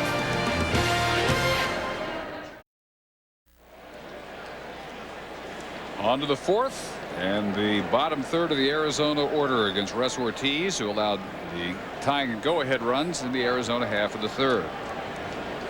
First is Junior Spivey. Second base tonight. He struck out his first time. And Ortiz serving up fastball, curveball, just a couple of changes. Most of the time you're going to get one of those other two. He's out ahead of Spivey again here. Damian Miller, and then the pitcher Schilling. Little looper into short center field, coming hard is Bernard, and he gets there. Let's check in with Bill Pito. All right, Dave, thank you very much. Mark McGwire has homered. We showed you that. Now it's Albert Pujols. Solo home run, his 34th, likely the rookie of the year. 2-0 Cards. And Woody Williams, a former Padre, a no-no through 5 2/3. Could the Cardinals do it again? Stay tuned. Meantime, Dodgers and the Rockies.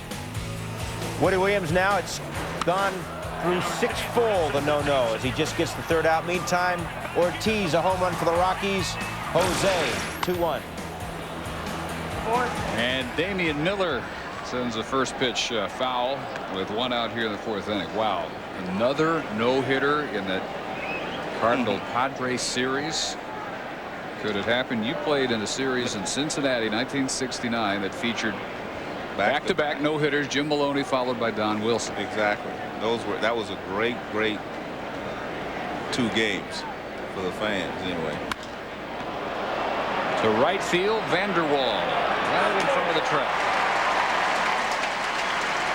And I think Mr. Pujols is maybe a little better than the likely National League Rookie of the Year. If he doesn't win it, they're going to have to stop giving the award. He has been fantastic from the first part of the season all the way through, very consistent. The league rookie home run record, 38.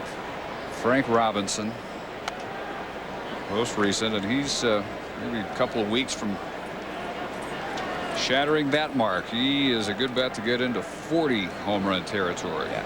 And he's such a fine hitter. I mean, he's really attacks the ball.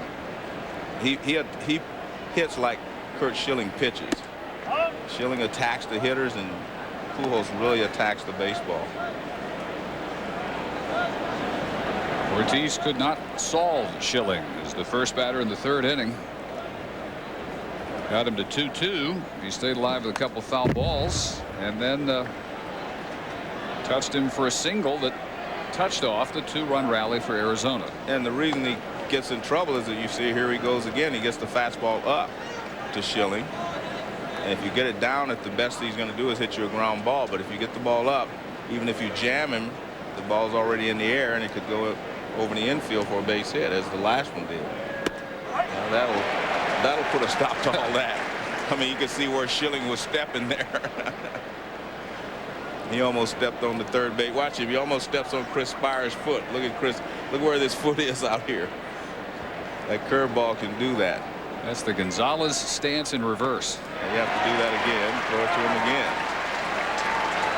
So 1, 2, 3, 4th inning, 3rd strikeout for Ortiz. 2-1, Arizona. When the high strike was reinstituted this year, a lot of managers said it's not really going to matter. Very few pitchers can live up in the zone. Well, we're watching one who can. Watch these pitches. Watch this first pitch. This is strikeout pitch to Aurelia and Bonds in the 1st inning.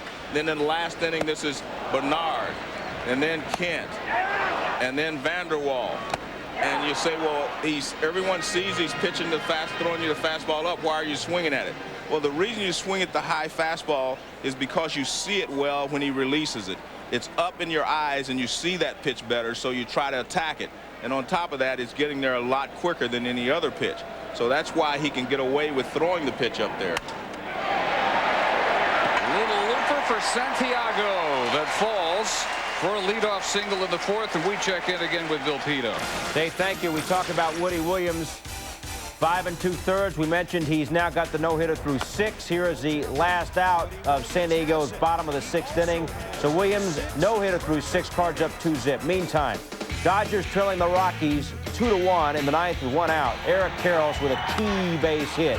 It just gets through there and drives in 2, puts the Dodgers up 1. If they win, they will maybe pick up a game on Arizona. Arizona leading 2-1. Another leadoff single. And the batter, J.T. Snow, doubled with 2 outs in the 2nd, and then singled home by Ramon Martinez for the only San Francisco run.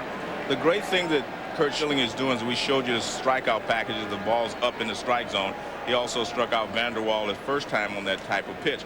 But the point is, he's only throwing enough strikes to keep you honest, and then he gets you to chase the pitch out of the zone. He's throwing enough strikes that you can't just stand there and hope that he gets behind in the count, because he gets ahead of you by throwing a strike, and then he doesn't throw you another strike. We've seen that with Barry Bonds. We've seen that with Kent. We've seen that with most of these hitters. If he gets ahead of you, he does not throw you another strike. He forces you to chase out of the zone. Now, there's a call strike. What would you estimate? Maybe 20% of the pitches are actually in the strike zone? I would say, yeah, that's a good guess. I mean, because he hasn't thrown that many. That's a strike. Now he has JT Snow 0-2, and let's see what he does. This is when he has been at his best. Everybody else chasing. Yeah, that one was up, but not as high as he probably wanted it. You could be stretching it to say any of those strikeouts had a strike 3 that was in the zone. None of them were. No. He has 7 strikeouts, and not one of them have been on a pitch that would have been called strike 3. But again, if you see that ball, because you see it so well, that high fastball, that you just think that you can handle it. A lot of people, when a pitcher throws the ball, if he gets the ball down, that's why they tell pitchers to pitch down. You do not see the ball as well out of the pitcher's hand. It's tougher to gauge the trajectory when the ball is down, and you either hit on top of it or you go underneath it. The high fastball, you think you see it well, so you think you can hit it.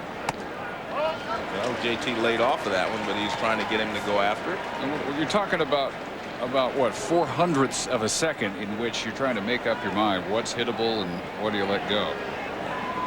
Curt Schilling 11-1, Randy Johnson 9-2 following Arizona losses this year. So not one stopper but 2 in Bob Brenly's rotation. Stays alive with another high strike. Well, JT is fighting him off anyway, but that's what you do. And what's funny is you foul off another one and he goes a little higher and you just can't get up there. And one of the reasons you have to favor Arizona in these pennant races because they have these 2 guys that will stop any long losing streak. Randy Johnson didn't lose the game in this 4-game streak. It went into extra innings. He didn't give up any runs. Runner going. Santiago is an easy out at second base. Well, you talked about the fact that they had not been able to steal bases off of Schilling. Yet, I don't know exactly what that was. I don't know exactly if this, it's not a hit and run situation. Nice play there at second base by Counsell to take the short hop and make the play. Benito had 5 steals and 8 tries before then. I don't know exactly. He didn't get a great jump there, but Schilling went very quickly to the plate also. So much for the lead runner after Santiago's single, and there is a called strike 3, the first one we've seen tonight on 7 strikeouts. A beautiful. That was a nasty curveball right there. Now watch, it starts up, and he'd been throwing JT up, so JT said, I'm not going to go up and get this high fastball. It's a ball. Guess what? It breaks down into the strike zone. See where it starts? Starts up and out of the strike zone and comes down. So he just outsmarted JT there. JT was trying to lay off the high fastball, only it wasn't a high fastball. First time Ramon Martinez batted. He had Snow down at second after a double, and he drove him in for his 30th RBI of the year, and at that time a 1-0 San Francisco lead.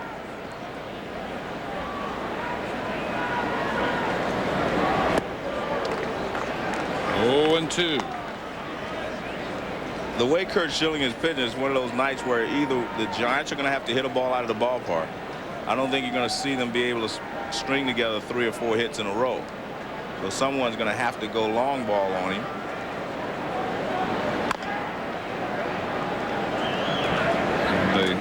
And the number 1 candidate, of course, is Barry Bonds, who has struck out and walked his first 2 times up. The Giants lead the National League in home runs, so it's something that they do quite often. Of course, when you have a guy with 60, that kind of takes the pressure off the rest of the lineup, doesn't it? Well, 59, I should say. That helps a little bit. And there again is the high fastball from Schilling. Barry in the first inning, victimized by that pitch way up in the zone, and even with Aurelia at second base in the 3rd inning, wild pitch there after he singled. Schilling decided to not intentionally walk bonds. He eventually walked him on a 3-2 pitch, struck out the next two, and he strikes out the last two here in the fourth inning after the lead single by Santiago. That's wasted. We'll see Luis Gonzalez hit in the fifth. On a night turning chilly in San Francisco, 2-1 Arizona as we move to the fifth. Tomorrow, Thursday night college football. We've got football weather tonight. Tomorrow presented by Circuit City. Antoine Randall, no longer the quarterback of the Indiana Hoosiers. He may play there some, but look for him at wide receiver as they take on North Carolina State. 7:30 Eastern. Coverage begins at 7 o'clock with College Game Day. And at 10 Eastern, 7 Pacific on ESPN2 tomorrow. The Texas A&M Aggies visit Wyoming. All tomorrow, Thursday night college football. Russ Ortiz works to the top of the Arizona order. Council, Bell, and Gonzalez with Arizona on top after a 2-run third, 2-1. Council aboard both times. Leadoff single, got no further than second. And walked after Schilling single in the third inning. He was doubled home by Gonzalez in that game. Through 4 innings, both Schilling and Ortiz had thrown 71 pitches. Ortiz hasn't issued a walk other than Council his last time up. He has struck out 5 fewer than Schilling. He's got his nastiest stuff working. But he's also gone a lot of 3-ball counts on hitters. And Schilling, of course, because he's striking out so many, he has to throw more pitches to get the strikeouts. Saw an interesting note in today's notes. It said that in 1971, J.R. Richards, on this day in 1971, he struck out 15 Giants hitters in his major league debut, which was, I was a part of that. I was playing with him that day, which was a record for a rookie then in his major league debut. And I have to remember, games televised back then. Oh, it was? Yeah, I actually watched it. I'll have to tell you, that's the only time I ever kind of felt sorry for Willie Mays. J.R. Richards was throwing that slider about 200 miles an hour, and it was twilight, see, and the Giants right-handers could not see the ball, and they were bailing, and that slider was breaking over the plate. And I remember vividly, I thought he might strike out all of them. He came close. All right, now you've got to hear the tie-in between J.R. Richard and Russ Ortiz.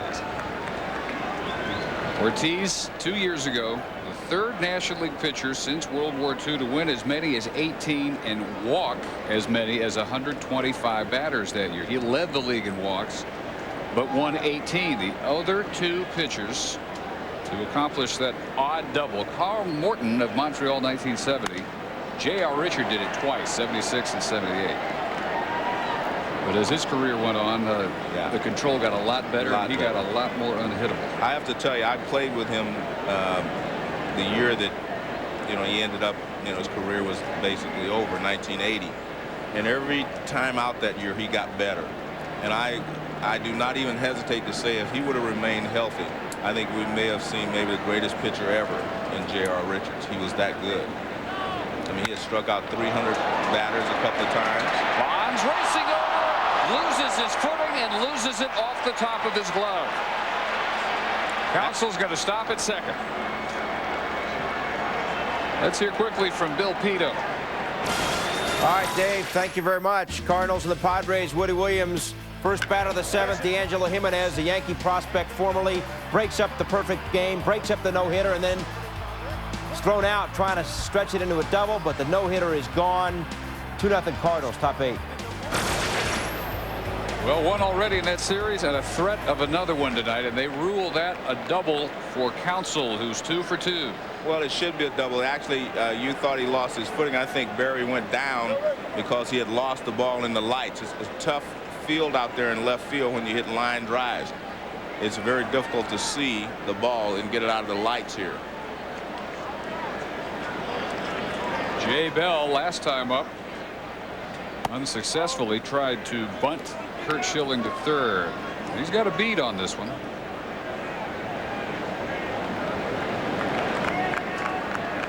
Can you tell here? Does he lose it? Oh, yeah, he definitely lost it. You can see him slide down and turn his head a little bit. And I've seen it happen a lot here, since the park was built. Since the park was built, they've had a lot of problems with left field in the sun field during the daytime. And at night, the lights get you. That's the toughest field to play here.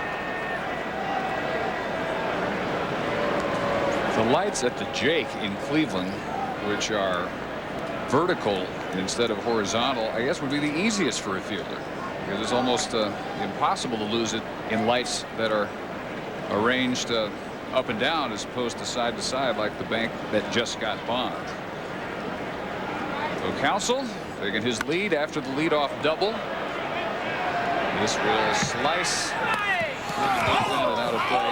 2-1 to Jay Bell. And you see Jay Bell definitely taking a shot to right field, trying to move Counsell over to third base. So he'd be there with less than 2 outs and a chance to score on a ground ball or a fly ball.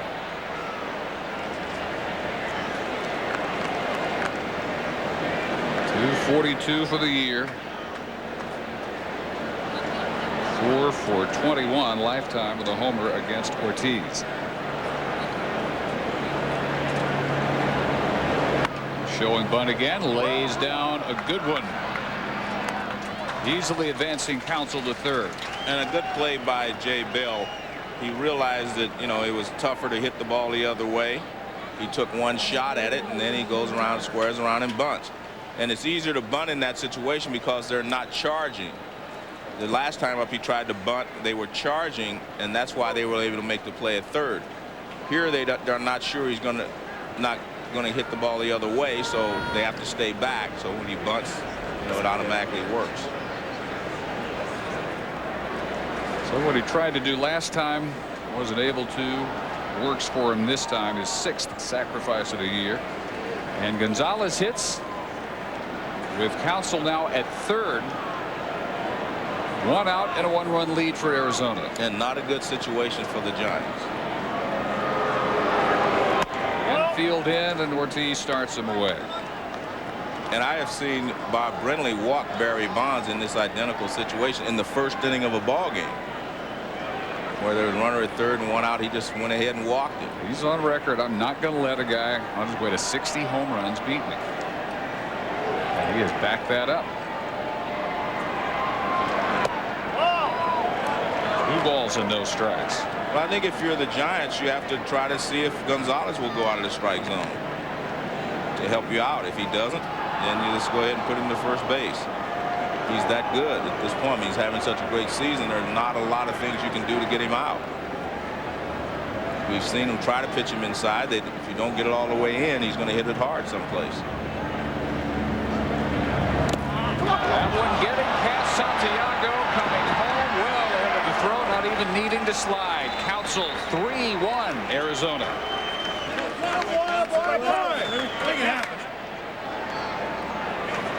Well, this is what they say when you're pitching a guy too carefully. See, that ball bounces in the dirt. Santiago tried to pick it. And actually, I mean, I'm not sure Santiago normally would knock this ball down. He did not get enough leather on it, and it bounced over his glove until he went to the backstop. It is the 5th wild pitch of the year for Ortiz. 3-0 call strike. Schilling has thrown 2 wild pitches tonight, his 2nd and 3rd of the year. Hugely out of character for him. Not quite as uncommon for Ortiz, but it comes in a most untimely spot, and now Gonzalez will take his walk. And Gonzalez lately has been doing that, as Bonds has all year, most of his career, not been willing to help out too many pitchers, taking the walk instead. Let's check in with Bill Pito. Dave, thank you. The Dodgers coming in 3 games behind Arizona, down 2-0 in the 9th, already with 4 runs in the 9th, and then Paul LaDuca 3-run home run. So the Dodgers 7 runs in the 9th. Now up 7-2. Last chance for the Rockies. I said there was some award Paul LaDuca could win. The most pleasant surprise. The out of nowhere award. All-star caliber year for a guy who can catch, play first, bat leadoff, bat 3rd or 4th. Well, he's been the big key to the Dodgers, because when Sheffield was out, he was the guy that kept them afloat. Well, Steve Finley 0 for 2 in the cleanup spot tonight. And Sean Green got hot, and when Sheffield came back, he picked up where he left off. So he's really taken the place of Eric Karros, who has not had a good season.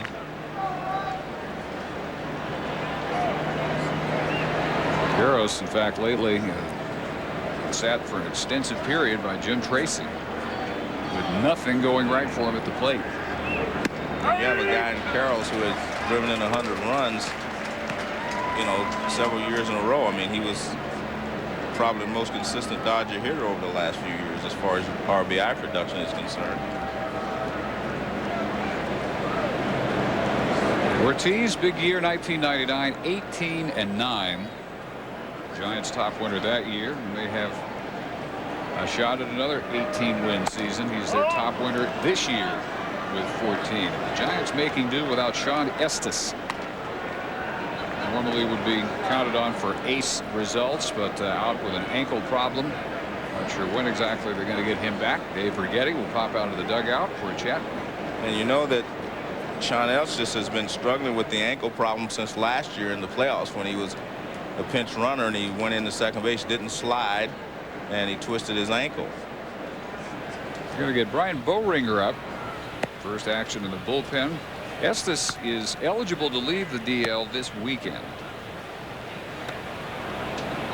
Eligible and ready, not necessarily the same thing. The DL is 15 days, but sometimes certain injuries take longer than 15 days to correct themselves.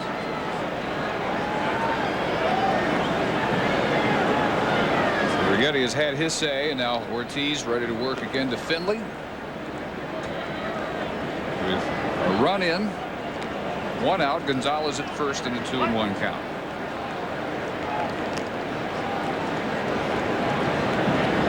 Finley, a .550 lifetime hitter off Russ Ortiz. Gonzalez off with the pitch, foul back 2-2. Well, you see Bob Brenly trying to possibly put this game away because you realize if you can get a couple more runs for Curt Schilling, that would be enough. So he puts a hit and run on. Finley tries to fight it off the left field, but tough pitch to swing at and to handle.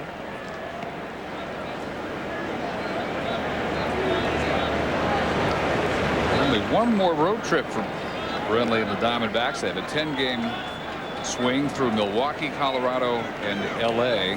Other than that,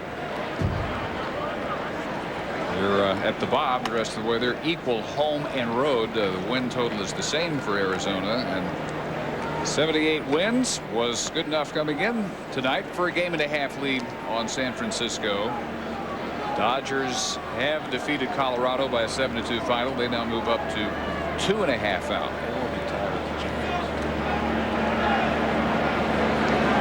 They can get perhaps within a half game of San Francisco.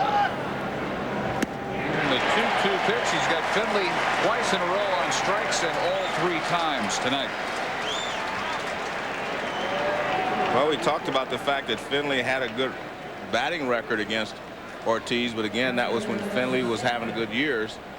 But here again, he's chased this curveball and he hasn't hit it all night. He took it the first time up to get behind in the count, and then he was struck out with it. So he's thrown him a lot of curveballs tonight and been able to get him out. 4th strikeout. Finley is 2 of those, and now Reggie Sanders. Ortiz has yet to retire him. 2 singles. The last one drove in Bell with the 2nd Arizona run in the 3rd.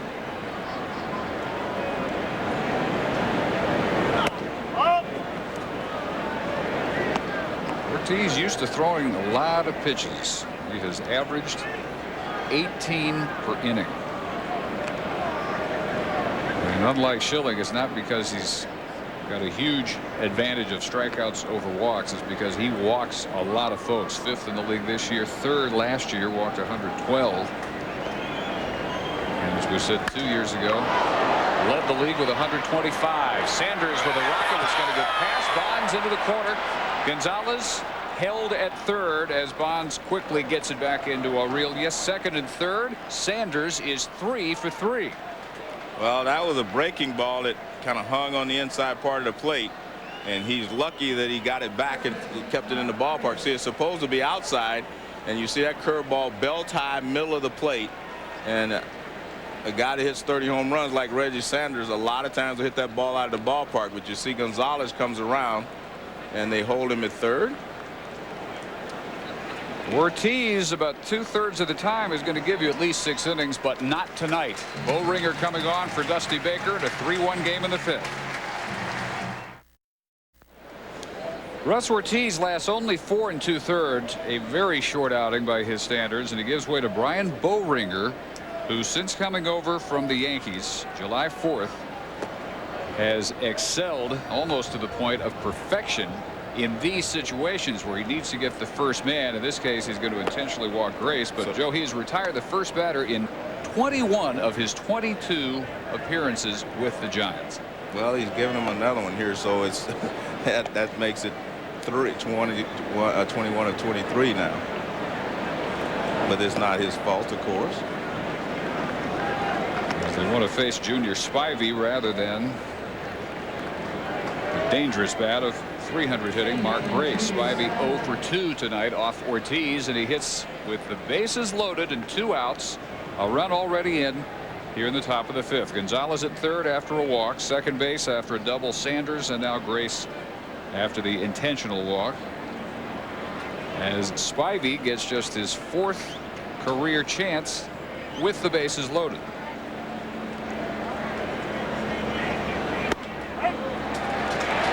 I remember when I played for Spark Anderson, if he was going to walk the guy right there, he would have let Ortiz do it. He said, "You made this mess. You do it." He wouldn't have the reliever come in and walk the first hitter. It's not his fault, as he would say.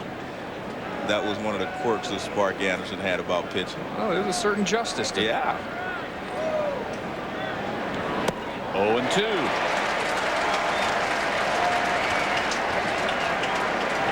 Bowringer now 31, his 7th year.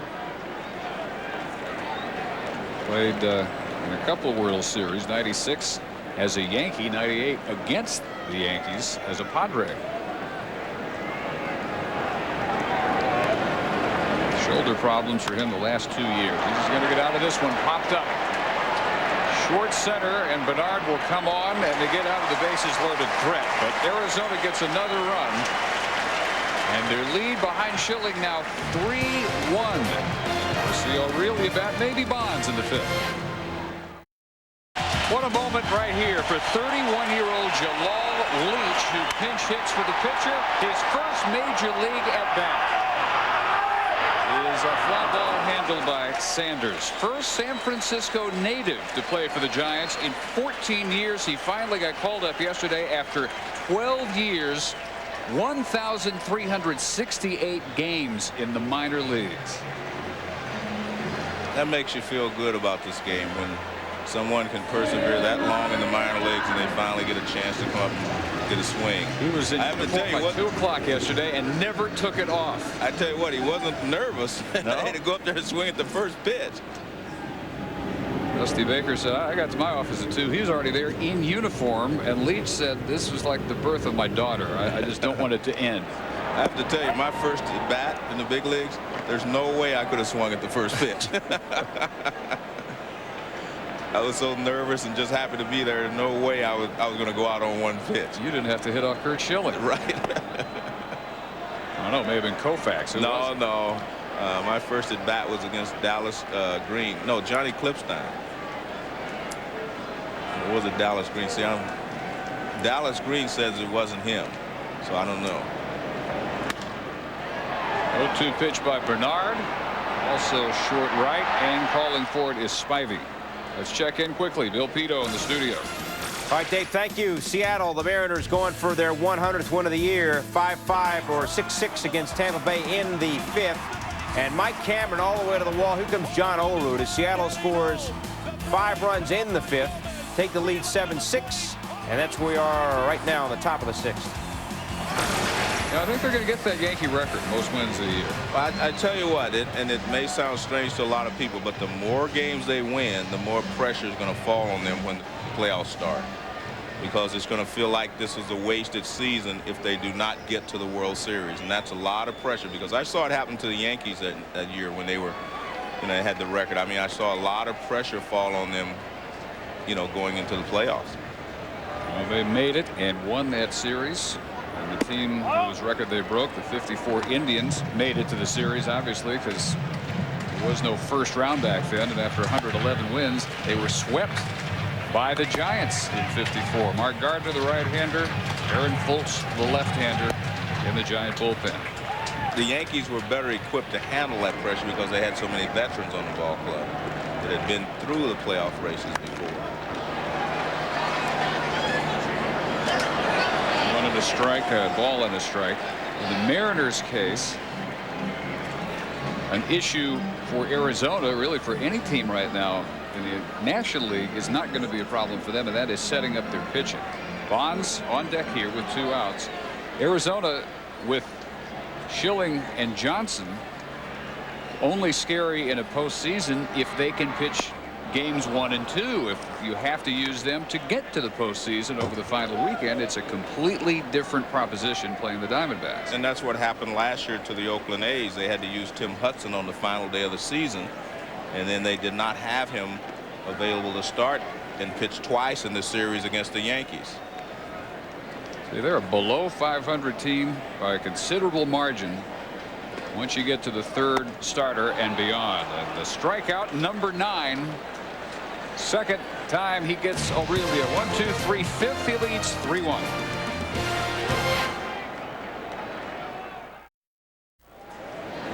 On to the 6th, 3rd Giant pitcher of the night, Mark Gardner. This is a welcome sight. It's his first major league outing since July 6th. He's been on the disabled list almost 2 months over that span. Right shoulder tendonitis was the problem. He came up from AAA Fresno, where he was rehabbing, and reinstated to the roster prior to the game Saturday, but has not pitched for the Giants in almost 2 months. It'll be 2 months tomorrow. Damian Miller is 0 for 2. This is the 18th outing, only the 3rd in relief for Gardner, after Bowringer got the final out in the 5th, and Ortiz was lifted after 4 2/3.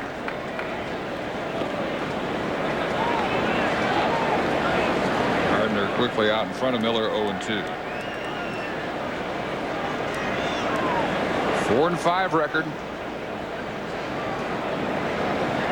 An ERA over 5.5 for Gardner, with the season split by the shoulder miseries.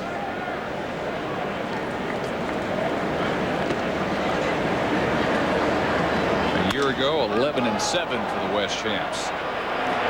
Miller sending Vanderwall back to the track. 1 out of the 6th. Well, Tiger Woods headed to Canada for the Bell Canadian Open from the Royal Montreal Golf Club in Montreal, Quebec. All 4 rounds on ESPN beginning tomorrow at 2 Eastern, 11 Pacific. Tiger last year, the first player since Lee Trevino 1971 to win the U.S., British, and Canadian Opens in the same year. He's also missed the cut on Royal Montreal, one of only 2 courses where Tiger has failed to make the cut as a pro. He's pretty good, though, isn't he? Well, I like his chances to make the cut.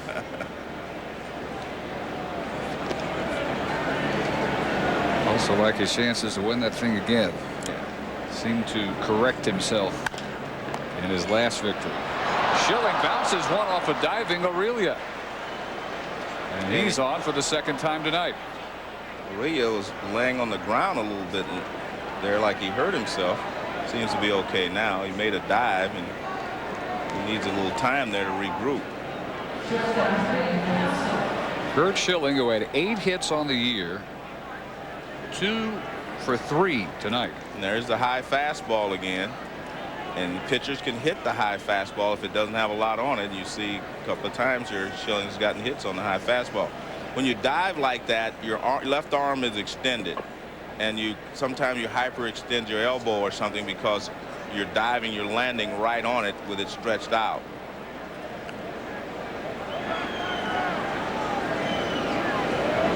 Schilling with 1 out at first, strike 1 to Counsell, who's reached all 3 times on a single, a walk, and a double. and has scored 2 of the 3 Arizona runs. So Counsell playing the leadoff role to perfection tonight. He's their leadoff hitter, 43rd time in their last 50 games.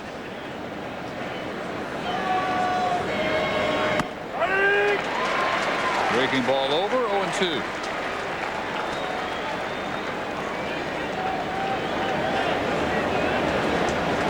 There you see the leadoff spot for the Diamondbacks over the year, but tonight Counsell has had a couple of base hits and a walk, yet he has not scored a run. He has scored 2 runs. I'm sorry. This is going to fall in front of Vanderwall, and he's 3 for 3 with those 2 runs scored. Schilling on to second.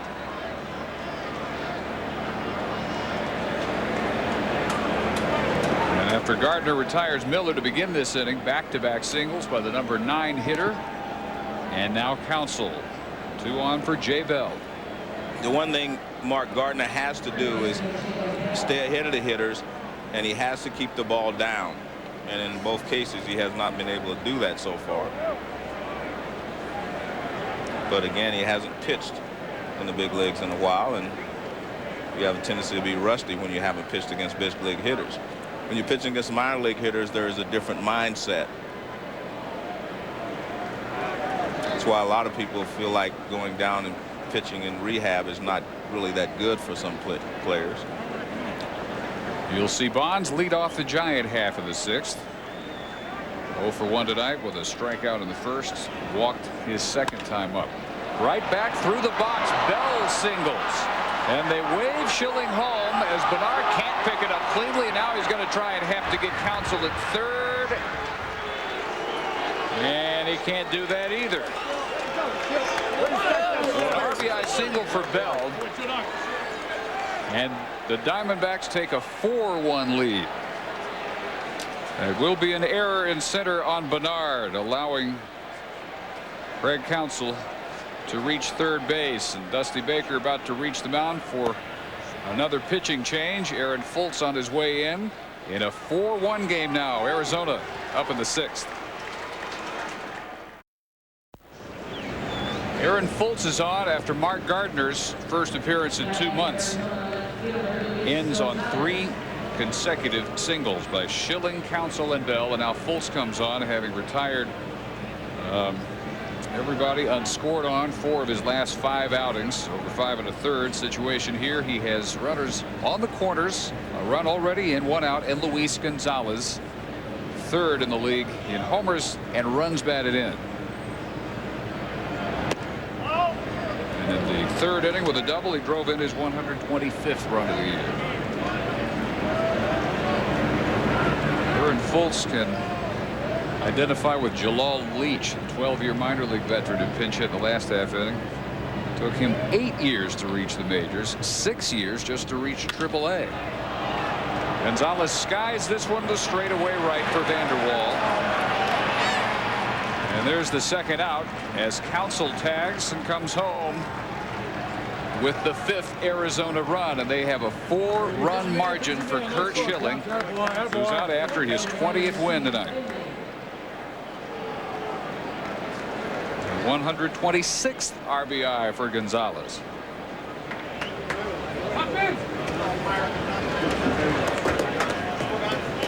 Been home 2 of the 5 this evening. And with 2 outs and 1 on, Steve Finley goes after the first pitch, and that is right at Bonds in left. And speaking of Bonds, he leads off the Giant half of the 6th, and they need offense. Still looking for number 60.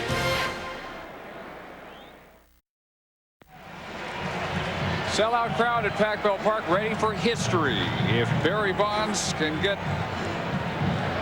a pitch he likes from Schilling, which has not been the case so far tonight. He's at 59 home runs after hitting that one in the 7th last night. He bats here leading off the Giant half of the 6th, and they need runs in a hurry any way they can get him. First pitch deep center, but not that deep. Finley started back, now in.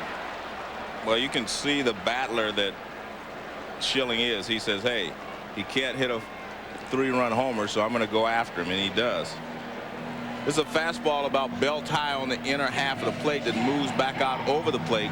Actually, a very good pitch for Bonds to hit, but he was late on it. And Schilling gets him to fly out to center field. And he figures, per at bat, I'm probably only going to see one pitch to hit, if that. That might have been the only one he'll see tonight now. Well, you'll see Schilling pitch a little differently now that he has a 4-run lead. What he's going to do is he's going to make sure that he gets ahead of the hitters. He threw a fastball to Bonds for a strike. He comes right back with one to Kent. And another one. Well, he's going to use his fastball because he knows now that they have to hit 4 solo homers to beat him.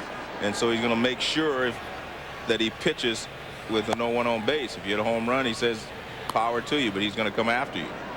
So Wayne Gomes, the latest Giant reliever to warm up. Nothing but strikes to get the first 2. Bonds and Kent here in the 6th. Then we hear again from Bill Pito. All right, Dave, another pitching gem for the Cardinals. Woody Williams, a former Padre, ends up with a 2-hitter. Wiki Gonzalez in the 9th, the 3-6-3 double play. St. Louis wins 2-zip. They're now just a game behind the Cubs in the wild card. 2-0 St. Louis over San Diego. Moving for a 2-hitter. Schilling has his 62nd career double-digit strikeout performance, his 12th this year. Kent, his 10th tonight. He's gone down twice. 255 for the year. Probably more to come. His first ball of the 6th inning. 1-1 to John Vanderwall, who was struck out each of his first 2 trips.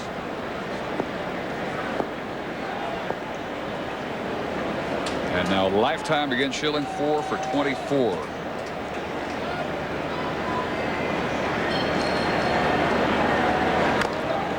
1-2. Schilling came in needing 16 strikeouts to get to 2,000 for his career. So 6 away after 5 2/3 innings. Better than 3-to-1 ratio, strikes over balls. Called strike 3. And of the 11 strikeouts, that's only the 2nd looking. 8 in a row set down. Sanders leads off the 7th.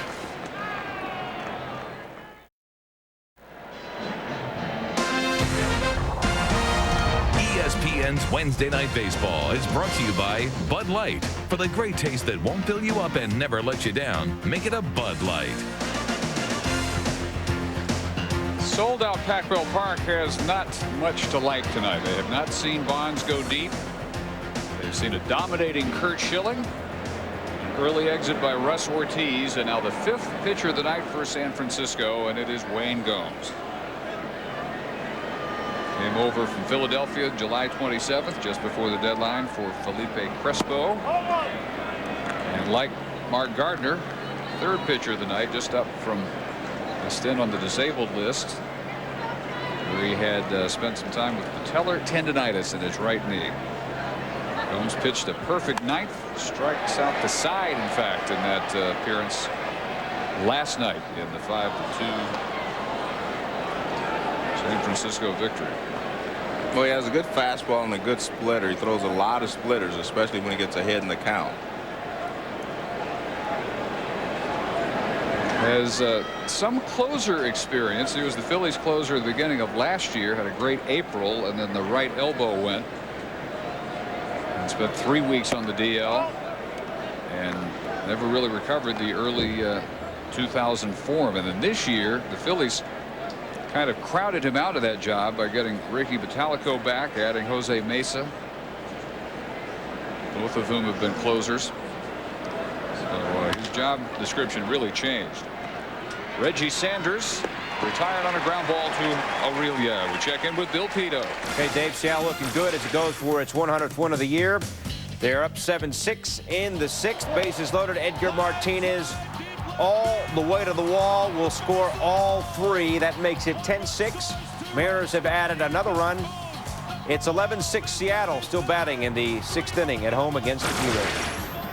Edgar Martinez drives in 3 more runs. Getting harder and harder not to consider him a Hall of Famer. Mark Grace grounding out to Aurelia.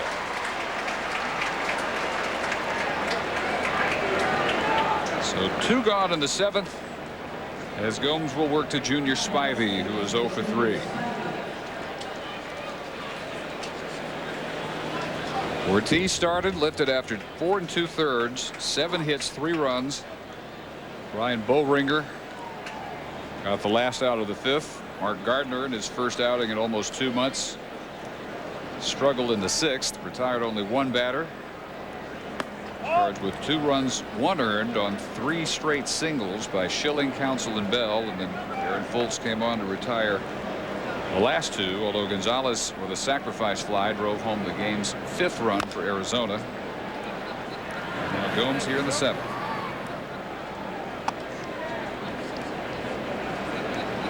But you can see why they wanted him, and Philadelphia no longer really needing him for that role.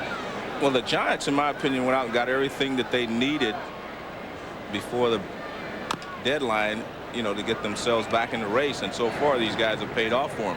They needed another bat. They got Andres Galarraga, and they also needed, you know, got in John Vanderwall.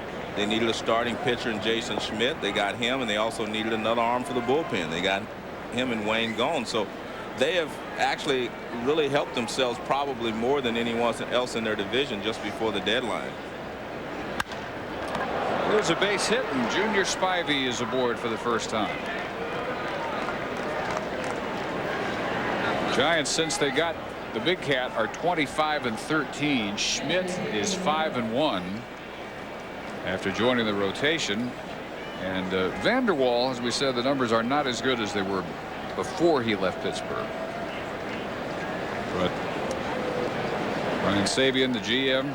Yeah, but you've had a lot of help from those, you know, 5-1 from Schmidt, Galarraga driving in runs. They've really helped this ball club. Well, they're just a few games over 500 when they picked up Galarraga, who was floundering in the American League with the Rangers. They immediately benefited from his leadership, and then saw that he still had some pop in the bat, still play graceful first base. And so 25-13, getting them to real contender status. 15 games over, 1.5 back, beginning play tonight. Without those acquisitions, there's no doubt they would not be in the pennant race now.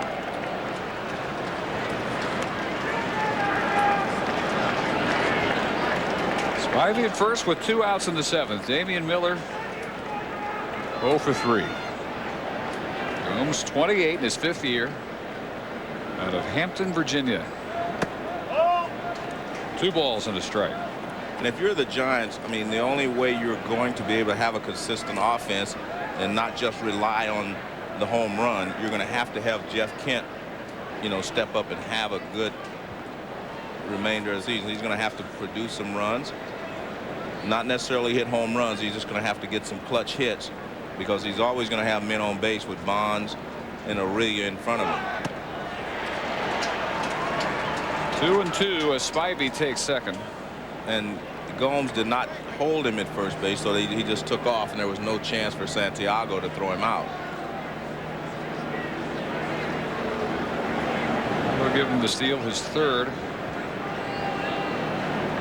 But Gomes concentrating on Miller. And now we'll confer with Santiago. Jeff Kent tonight has struck out twice, 0 for 3. And counting tonight now over his last 26 games, driven in 8 runs. So that's got to end. Definitely, if the Giants are going to, you know, make a serious run at the Arizona Diamondbacks. Dusty did something interesting the other day. He had Kent hit 3rd and had Barry Bonds hit 4th behind him. Giants, if they can come from behind here somehow against Schilling, can get within a half game of the lead. The Cubs blowing a 5-1 lead at Florida and losing 7-6 to the Marlins. And a Preston Wilson walk-off home run pulls them back into a wild card tie with San Francisco. There's some sentiment for Dusty Baker to play Galarraga more than JT Snow, because Galarraga has hit so well and Snow hasn't. Well, they've won games with Andres in the lineup. I think that was the key. But tonight, Baker's approach is, I'm going to need them both, and I'm not going to forget about Snow before the postseason, because if we get there, I'm going to need him. Right. And not only that, I mean, JT Snow has a multi-year contract, and he's probably going to be with the Giants next year. You do not know exactly where Andres is going to be next year. Bounces in, but Miller still offering at it. And the Diamondbacks leave Spivey at second. At the bottom of the seventh, stretch time 5-1 for Schilling.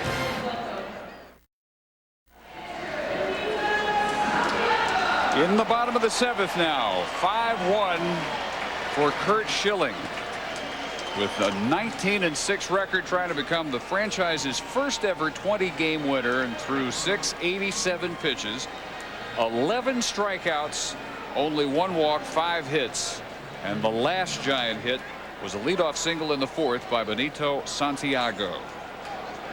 He was cut down trying to steal, and since then he has struck out Snow, Martinez, Aurelia, Kent, and Vanderwall in the middle innings. He starts with Santiago here in the seventh. I have to tell you a story. You know, Curt Schilling going for his 20th win. My rookie year, the last day of the season, Bob Gibson was going for his 20th win. And the manager had trouble finding 8 guys that wanted to go out there and play. They knew that Bob was going to be at his best. And I have to tell you, he was special that day. I mean, he was bringing it. They just didn't have a fancy name for it, like J. Arthritis. Yeah. It was J.R. Richard everybody wanted to avoid. Yeah, well, there were a lot of guys said, well, you know, season's over. I don't think I've got a little thing, but something's bothering me today. But Bob Gibson went out and he won his 20th game. Well hit left field. Gonzalez is there. Well, tonight's Lotriman key plays of the game. Getting in the third inning, Luis Gonzalez, an RBI double, first of 2 runs batted in for him. After a Finley strikeout, an RBI single by Reggie Sanders. In the 6th, a base hit by Jay Bell to score the 3rd Diamondback run. Schilling, and then as he has done already 11 times tonight, that was back in the 1st inning. First time he faced Barry Bonds. Second time he walked him. Last time got him on a fly to center. So Bonds 0 for 2 tonight in his bid for 60 home runs. And with JT Snow the batter in the 7th inning, Bonds will have 1 more time to bat. It may not be until the 9th inning if Schilling continues mowing down the Giants at this pace. Latest reliever up for Dusty Baker, though, is Chad Zerbe.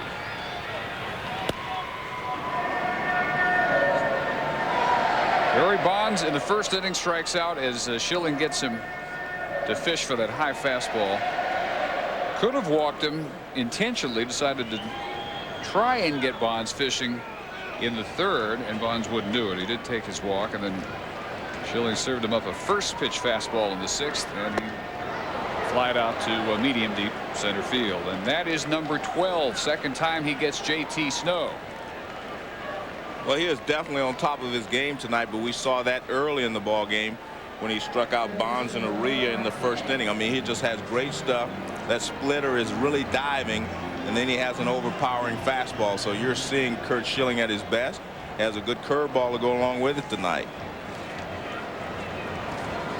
Well, like your Gibson example, as soon as he's gotten this lead up to 4 runs, right, or you're seeing Gibson like focus and concentration out of Schilling. And you're right, and that's what I like about Curt Schilling. As I said at the beginning of the ball game, he's very aggressive. He comes after you with his best stuff at all times. Right after Martinez, and quickly 0-2. And the one thing to remember about Curt Schilling and the Diamondbacks, you have to give the Diamondbacks a lot of credit. They went out and got him last year when he was coming off of surgery. And remember, he kind of fizzled out for them the second half last year. His arm was tired because he hadn't pitched, for a long time the year before. But they took a chance, to get him, and the dividends are being reaped right now because, I mean, he is an excellent pitcher to have on your staff going down the stretch. Twice this year he has struck out 13. If he gets Martinez here at 1-2, it will be 13 tonight. Career best 16. Yeah, the shoulder problem for Schilling definitely cost him as he finished 11-12, and it wasn't his first shoulder rehab, it was his third. And they thought by getting him for the pennant race might wrap it up. They'd won 100 the year before, and just the opposite happened. Even after adding him to Randy Johnson, Giants passed him in a full sprint and won it by 12-game margin. That's 11 in a row. He's retired. And we go to the 8th. Schilling will lead off, leading by 4.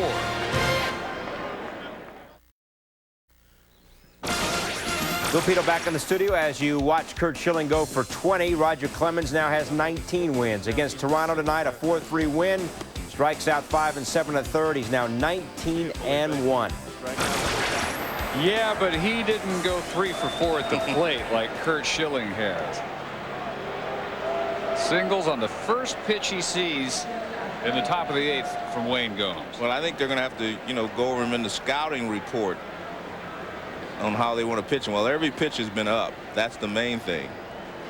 He's gotten 3 fastballs up, and he has 3 base hits on those high fastballs. This for a guy who had 8 hits all year before tonight. He was 8 for 70. And tonight, 3 for 4 with a run scored. Top of the order now for Gomes' Counsell, who has reached all 4 times, 2 singles, a double, and a walk, and has scored 3 of the 5 Diamondback runs. So the leadoff spot, which has not gotten on base at the clip Bob Brindley wants, it's not been the problem tonight. The leadoff hitter is only .307 on base percentage for the year for Arizona.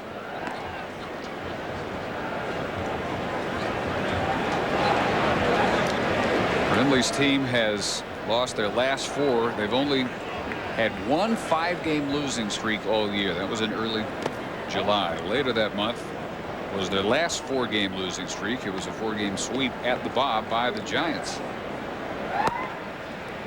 Brian Anderson, who has been removed from the rotation of late,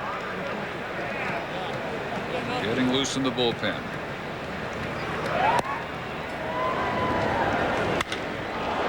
Hard shot, and Counsell is 4 for 4. Schilling on to second. Well, what Counsell has done tonight is be very patient at the plate. He's gotten the Giants pitchers into situations where they have to throw him a fastball, and he has not missed them. That matches the career high game for Counsell, who had 4 hits 4 previous times, now twice this year. And 2 on for Jay Bell, who has a single, a sacrifice bunt, and his 44th RBI of the year. Holmes starts in with a strike. San Francisco, since Pac-Bell Park opened, has been the best home team in either league. 100 wins, 51 losses here. But tell that to Arizona. Arizona started this series 5-1 this year at Pac-Bell. And ready to continue that run of success tonight as Counsell and Schilling are advanced. Both in scoring position now with 1 out for Luis Gonzalez. And we'll tell you this copyrighted telecast is presented by authority of the Office of the Commissioner of Major League Baseball and may not be reproduced or retransmitted in any form. And the accounts and descriptions may not be disseminated without express written consent. For the most extensive coverage of Major League Baseball, MLB.com. Connect with it. Well, Rob Brindley bunted him, sacrificed him to second and third, but he actually takes the bat out of his best hitter's hand, Luis Gonzalez, And with a 4-run lead, I'm not sure that's a real good move. I think you'd rather have Gonzalez hitting and maybe put the game out of reach. Luis will take his second walk. He has an RBI double and a sacrifice fly tonight. His RBI total up to 126. So Finley sees Gomes load the bases with 1 out for Steve Finley, who's 0 for 4.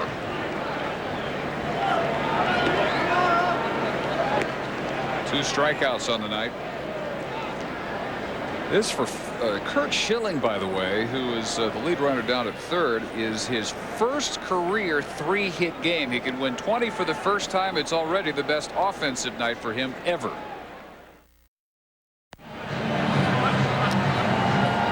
Still in the 8th, 5-1 Arizona as Chad Zerbe warms up. And after we're done here, Sports Center, Rich Eisen and Stuart Scott will cover the Agassi-Sampras showdown at the U.S. Open. They'll go inside Michael Jordan's mind. And can they win in Costa Rica? Talking soccer. That's Sports Center coming up next. Chad Zerbe is the 6th Giant pitcher of the night. 25th appearance in this, his 4th different stint with San Francisco. Has been yo-yoed up and down all year. The first pitch is the first hit of the night for Finley, scoring Schilling and Counsell. 7-1. Good job there by Finley, because he had been just totally inept tonight with the runners in scoring position. First pitch fastball, and he singles to left field. First pitch fastball up. He actually gets jammed, but he finds a hole on the left side. Swings late on it, as you can see. He wasn't trying to go that way, but he put the bat on the ball, and if you do that, you have a chance of getting a base hit.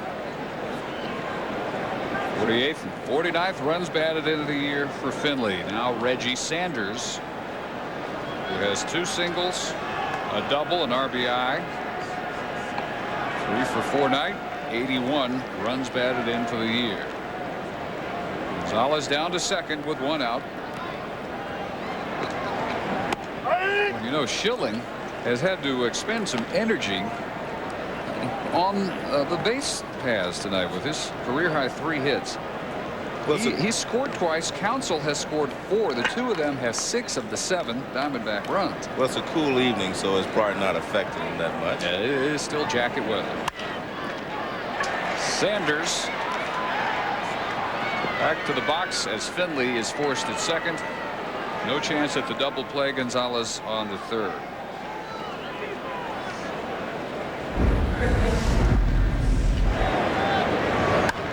This has never before happened. That was in the third. And the one thing to notice is that all the pitches are in the same spot, up. And that's why he's hitting them. Looper. Tired him only on a strikeout in the 4th. First 3-hit game for 14-year veteran Curt Schilling.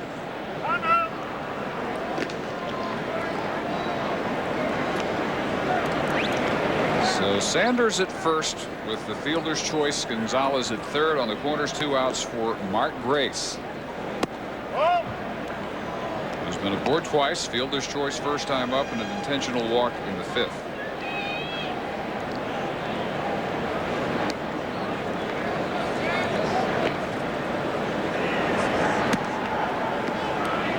Balls and no strikes. Zerbe, a rookie at age 29. He was a Dodger draft pick 10 years ago in the 17th round,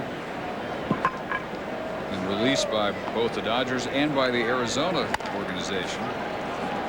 Giants got him out of an independent league team. And Grace grounds out to end another 2-run inning for Arizona. To the bottom of the 8th, Schilling armed with a 6-run lead in search of number 20.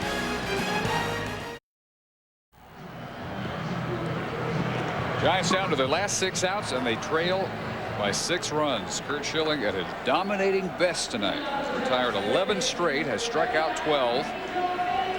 1 below his season high, 4 below his career high, and he'll face Pedro Feliz batting in the pitcher's spot.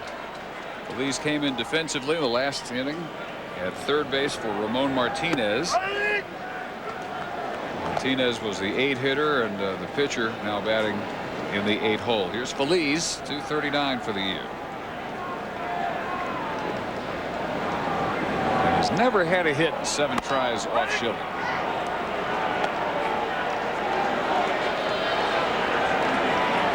In the last 4 innings, a total of 5 balls thrown by Schilling. He struck out Snow on a 2-2 pitch with a second out in the 4th. He got Aurelia on a 1-2 pitch to end the 5th. He got Vanderwall on a 1-2 pitch to end the 6th. And Martinez grounded out on a 1-2 pitch to end the 7th. And that is it. And that is ridiculous domination. Yes, it is. 100 pitches, 22 balls. Not to say 22 out of the strike zone, because as you covered earlier, great majority of his strikeouts have been on pitches out of the zone. Well, I think next time Curt Schilling's going for his 20th win, the manager may have trouble finding 8 guys to get out there. Bob Gibson syndrome may afflict the roster. Well, after 2 balls to Feliz, he skies one to left fielder Gonzalez.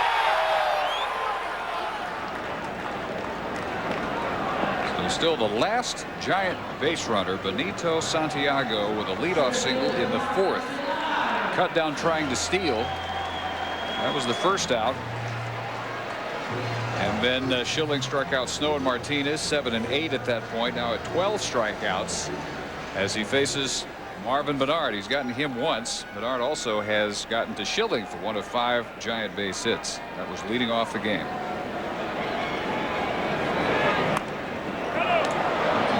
Bunt his way on here. It's back over the screen. I tell you what, if you're not a real good bunter, it's very difficult to bunt a guy that throws a heavy ball like Schilling does and throws as hard as he does. Very difficult to deaden that ball out on the end of the bat.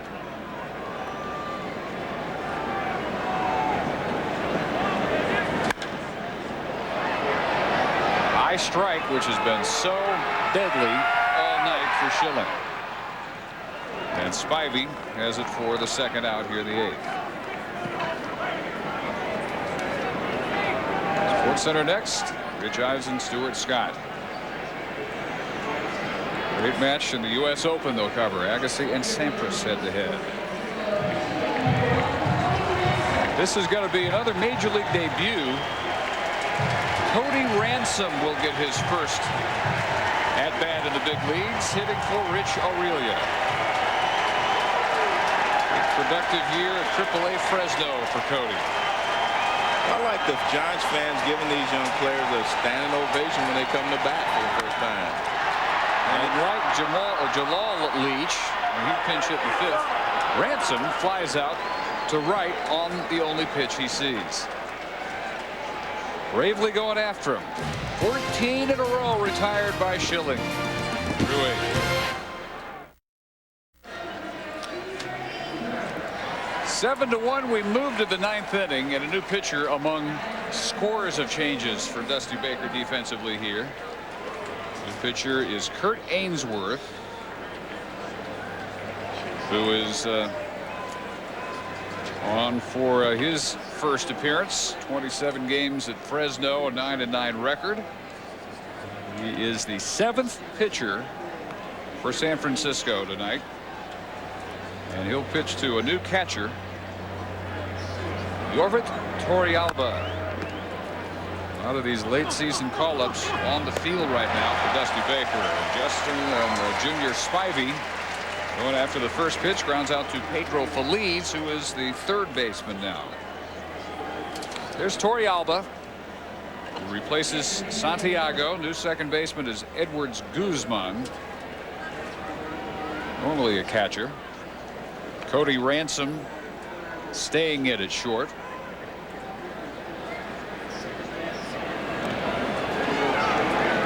Strike 1 to Miller. Marvin Bernard stays in the game, but he moves from center field to left field, and that means Barry Bonds' night is over. And the new center fielder is Dante Powell, so Bonds does not get number 60 tonight. Finishes 0 for 2 with a walk.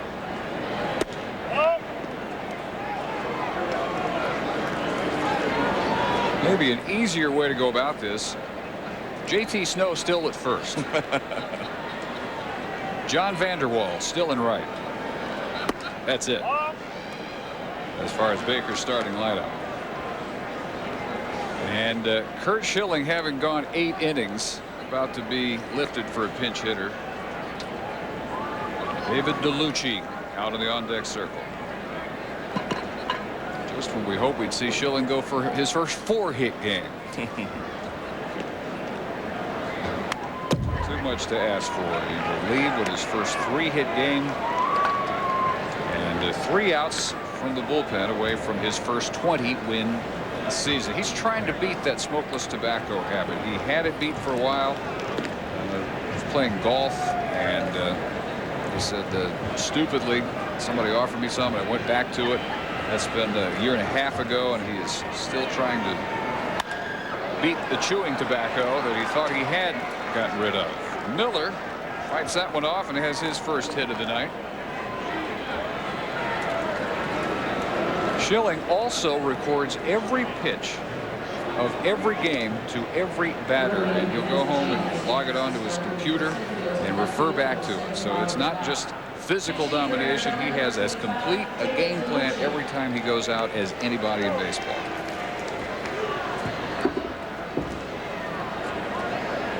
Also foremost on his mind this year, with his own tobacco struggles, has been a fight that his wife Shonda has had with skin cancer, diagnosed with melanoma, and undergoing all the rigorous treatment that involves. So here's DeLucci pinch hitting.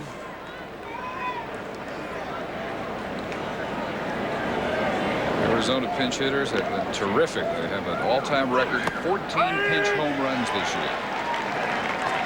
San Francisco briefly tied them for the record. They have 13. The old mark was 12, and they've both beaten it this year.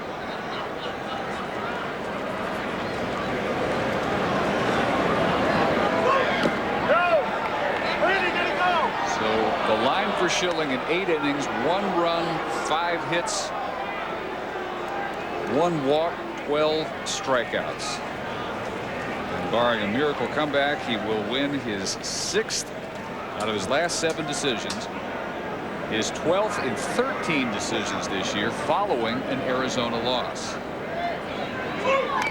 and go to 20-6. And the great thing for the Diamondbacks, as I said, this game was more important to the Diamondbacks than it was the Giants, because the Giants won yesterday, and if they were to win this, if they could have won this ball game today and then had a chance tomorrow to go into first place technically. So a big game for the Arizona Diamondbacks, and Curt Schilling is pitching it, and he's going to be the winner, most likely anyway. Opposite field bid by DeLucci is going to fall in front of Bedard, the new left fielder. Miller on the second. 2 aboard, 1 out for the top of the order. Like Schilling having a career night at the plate, Craig Counsell, who was 4 for 4 with 4 runs scored, 3 singles, a double, and a walk. So if Arizona hangs on, the lead goes to 2.5 over San Francisco, 3 over LA. Giants fall back a half game behind the Cubs in the wild card. Miss a chance to take advantage of a Chicago collapse. Earlier tonight, they blew a 5-1 lead at Florida, lost 7-6. A game-winning bottom of the 9th home run by Preston Wilson. Counsell with his 4th career 4-hit game, his 2nd this year.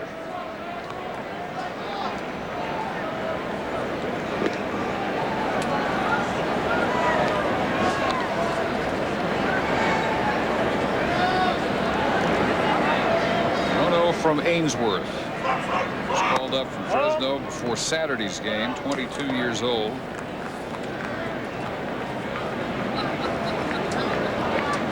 His major league debut. Cody Ransom has made his. Jalal Leach has made his tonight.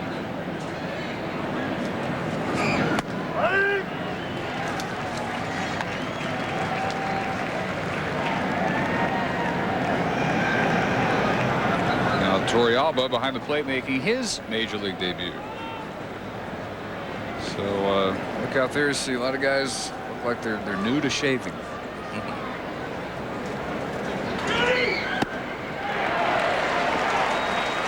Both teams just in the last couple of days have brought up their AAA call-ups.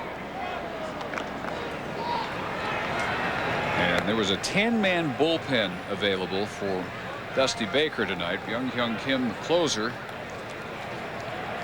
getting loose. Bob Brenly had 11 in his bullpen. And Counsell will not have a perfect night. Well, I think in his mind it's still pretty good. Hard to beat. Yeah, because he did what he was supposed to do. He got on base. He scored 4 runs. And we had talked about that at the beginning, that they were not getting a lot of production from the top of the order. And here Counsell has 4 of the 7 runs that they've scored.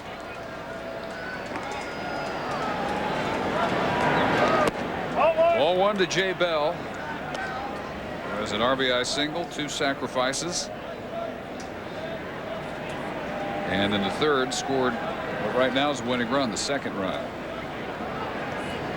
2 in the third, 6th, and 8th, and a single run in the 5th for Arizona.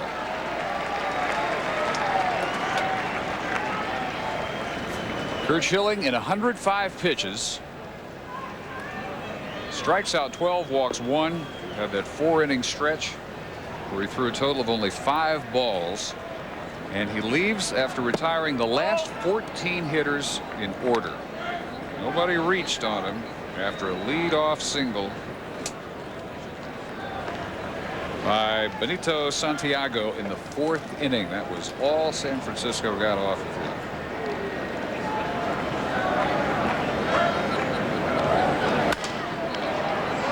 Well, with a bouncer to the new shortstop Ransom, to the new second baseman Guzman.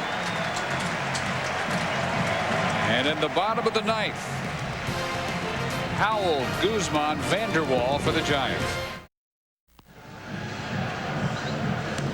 San Francisco half of the 9th now, trailing 7-1 as Arizona is about ready to even this series at a game apiece. Last game of the regular season between these two tomorrow. And as Byung-Hyun Kim comes on after 8 sparkling innings from Curt Schilling, he will try to right himself. You wonder, why are they using their closer in a 7-1 game? Well, his last 2 outings, he's been rocked. He allowed a grand slam and a walk-off home run in a couple of appearances over the weekends against San Diego.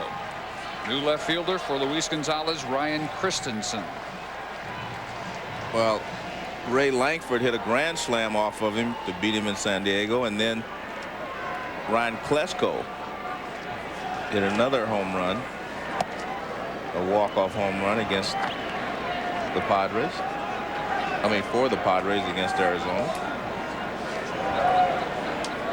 Dante Powell called up from Fresno Saturday. This is his first major league appearance since he was a Diamondback 2 years ago.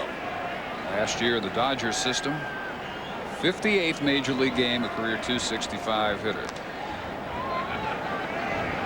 He was a Giant first-round pick, 22nd overall in the '94 draft, and with San Francisco '97 and '98 before he started his travels that have now brought him full circle, and he starts 3-0 ahead of Kim.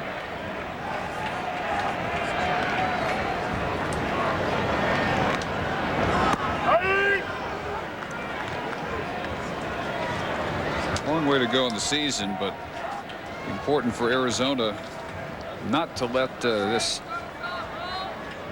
problem period that Kim's going through extend into a real slump. He fights back to a full count. Sunday charged with his 5th loss of the year on that Klesko game-winning 13th inning homer.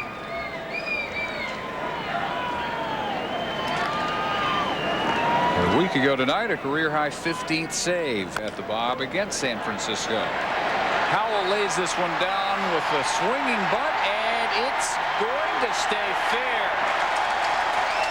Good grooming by the grounds crew down third base. Exactly.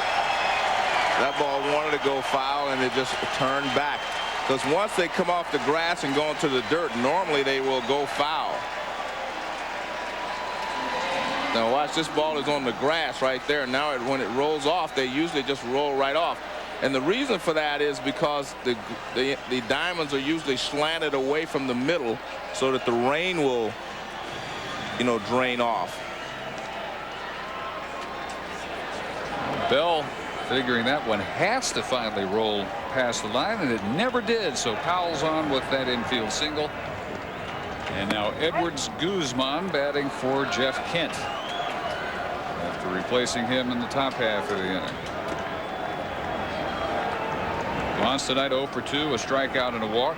Kent 0 for 3, 2 strikeouts.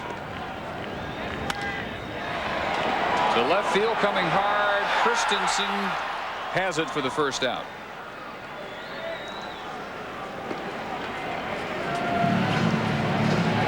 Kim just 22, but in his 3rd year with the D-backs, out of Korea.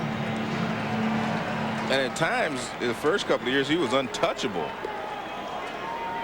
I mean, he would strike out 3 of the 3 batters he faced, or at least 2 out of 3. And all of a sudden, they seem to have found a way to find the baseball off of him. You can pick the ball up. Now, it's apparently taken them a little time to adjust to his motion, and they've done a good job lately. At least the Padres have. His first 2 years in 98 innings, struck out 142.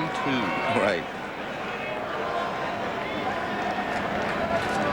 Vanderwall struck out all 3 times he saw Schilling.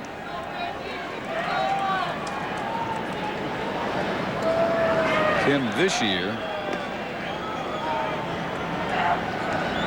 in 66 games, 83 in the 3rd innings, and 108 strikeouts. Still a pretty overpowering ratio.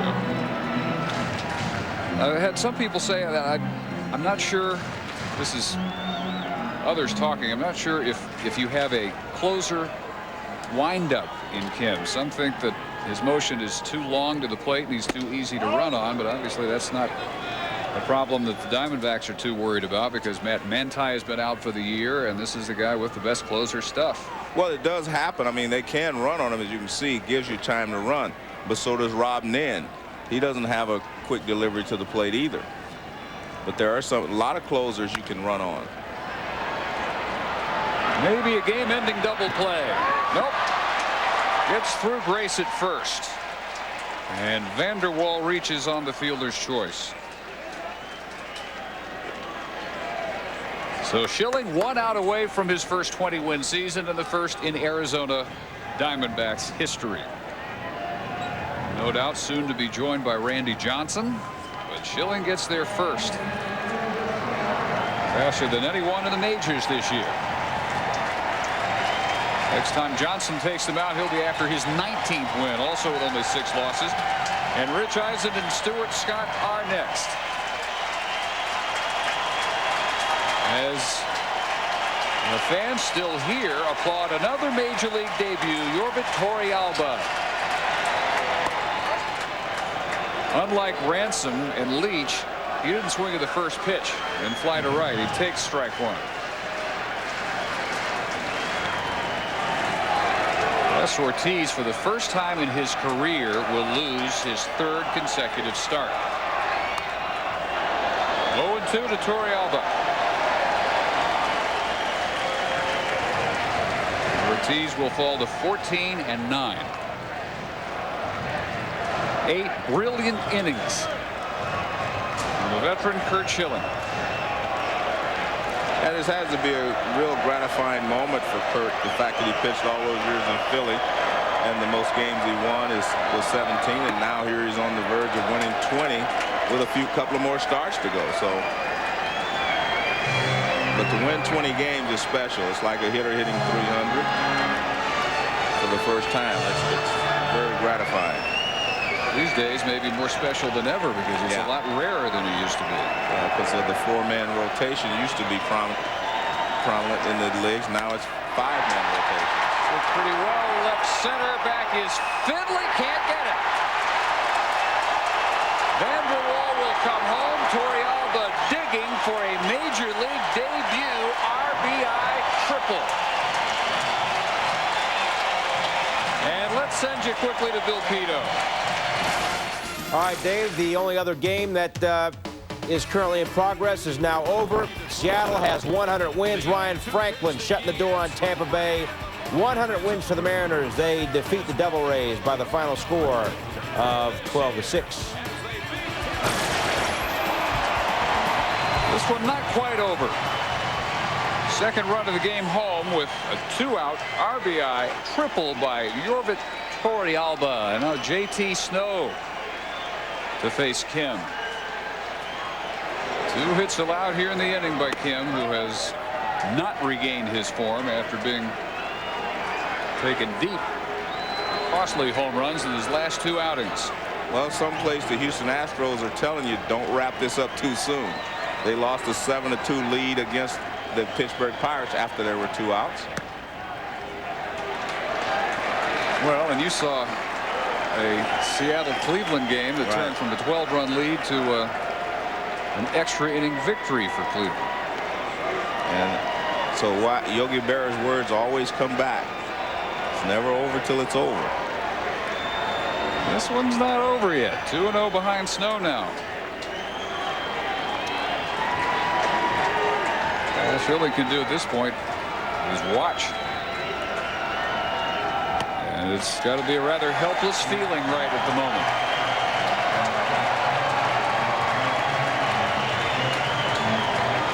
He's up! 7 more batters!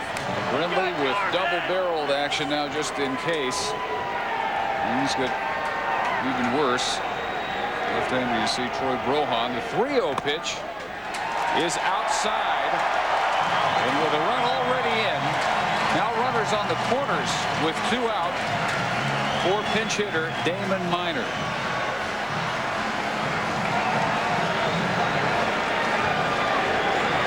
That's going to get Kim a chat with the boss.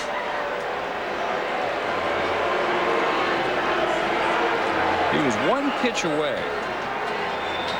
Torrealba tripling on a 1-2 pitch to drive in Vander Wal. And able to throw even 1 strike to Snow. He'll now face Minor. A 7-2 lead.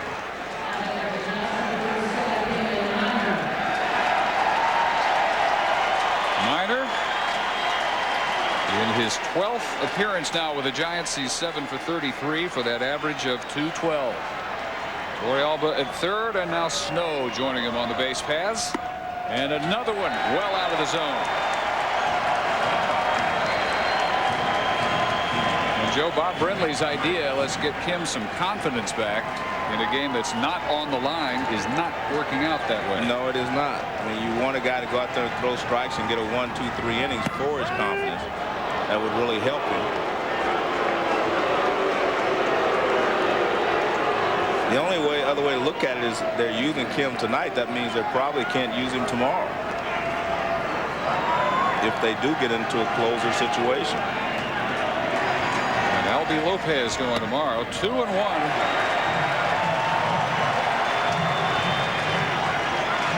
Lopez has been a good pickup. 3-1. 1.29 ERA since coming over from Tampa and joining Brohan in the bullpen. Mike Poplove.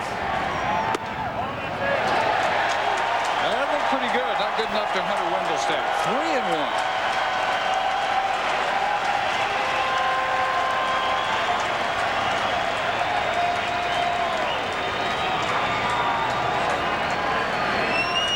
He's 1 pitch away from seeing the tying run in the on-deck circle.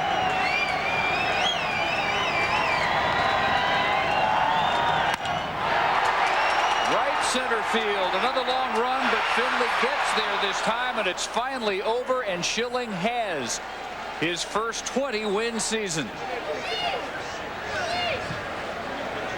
8 innings, strikes out 12. The Diamondbacks have their first 20-game winner as the Diamondbacks equal the series at a game apiece and go back up 2.5 over San Francisco in the National League West. Coming up next, Sports Center. This has been a presentation of ESPN, the worldwide leader in sports. For more, log on to ESPN.com. For Joe Morgan and our entire ESPN crew, Dave Barnett, so long from San Francisco. Here's Sports Center.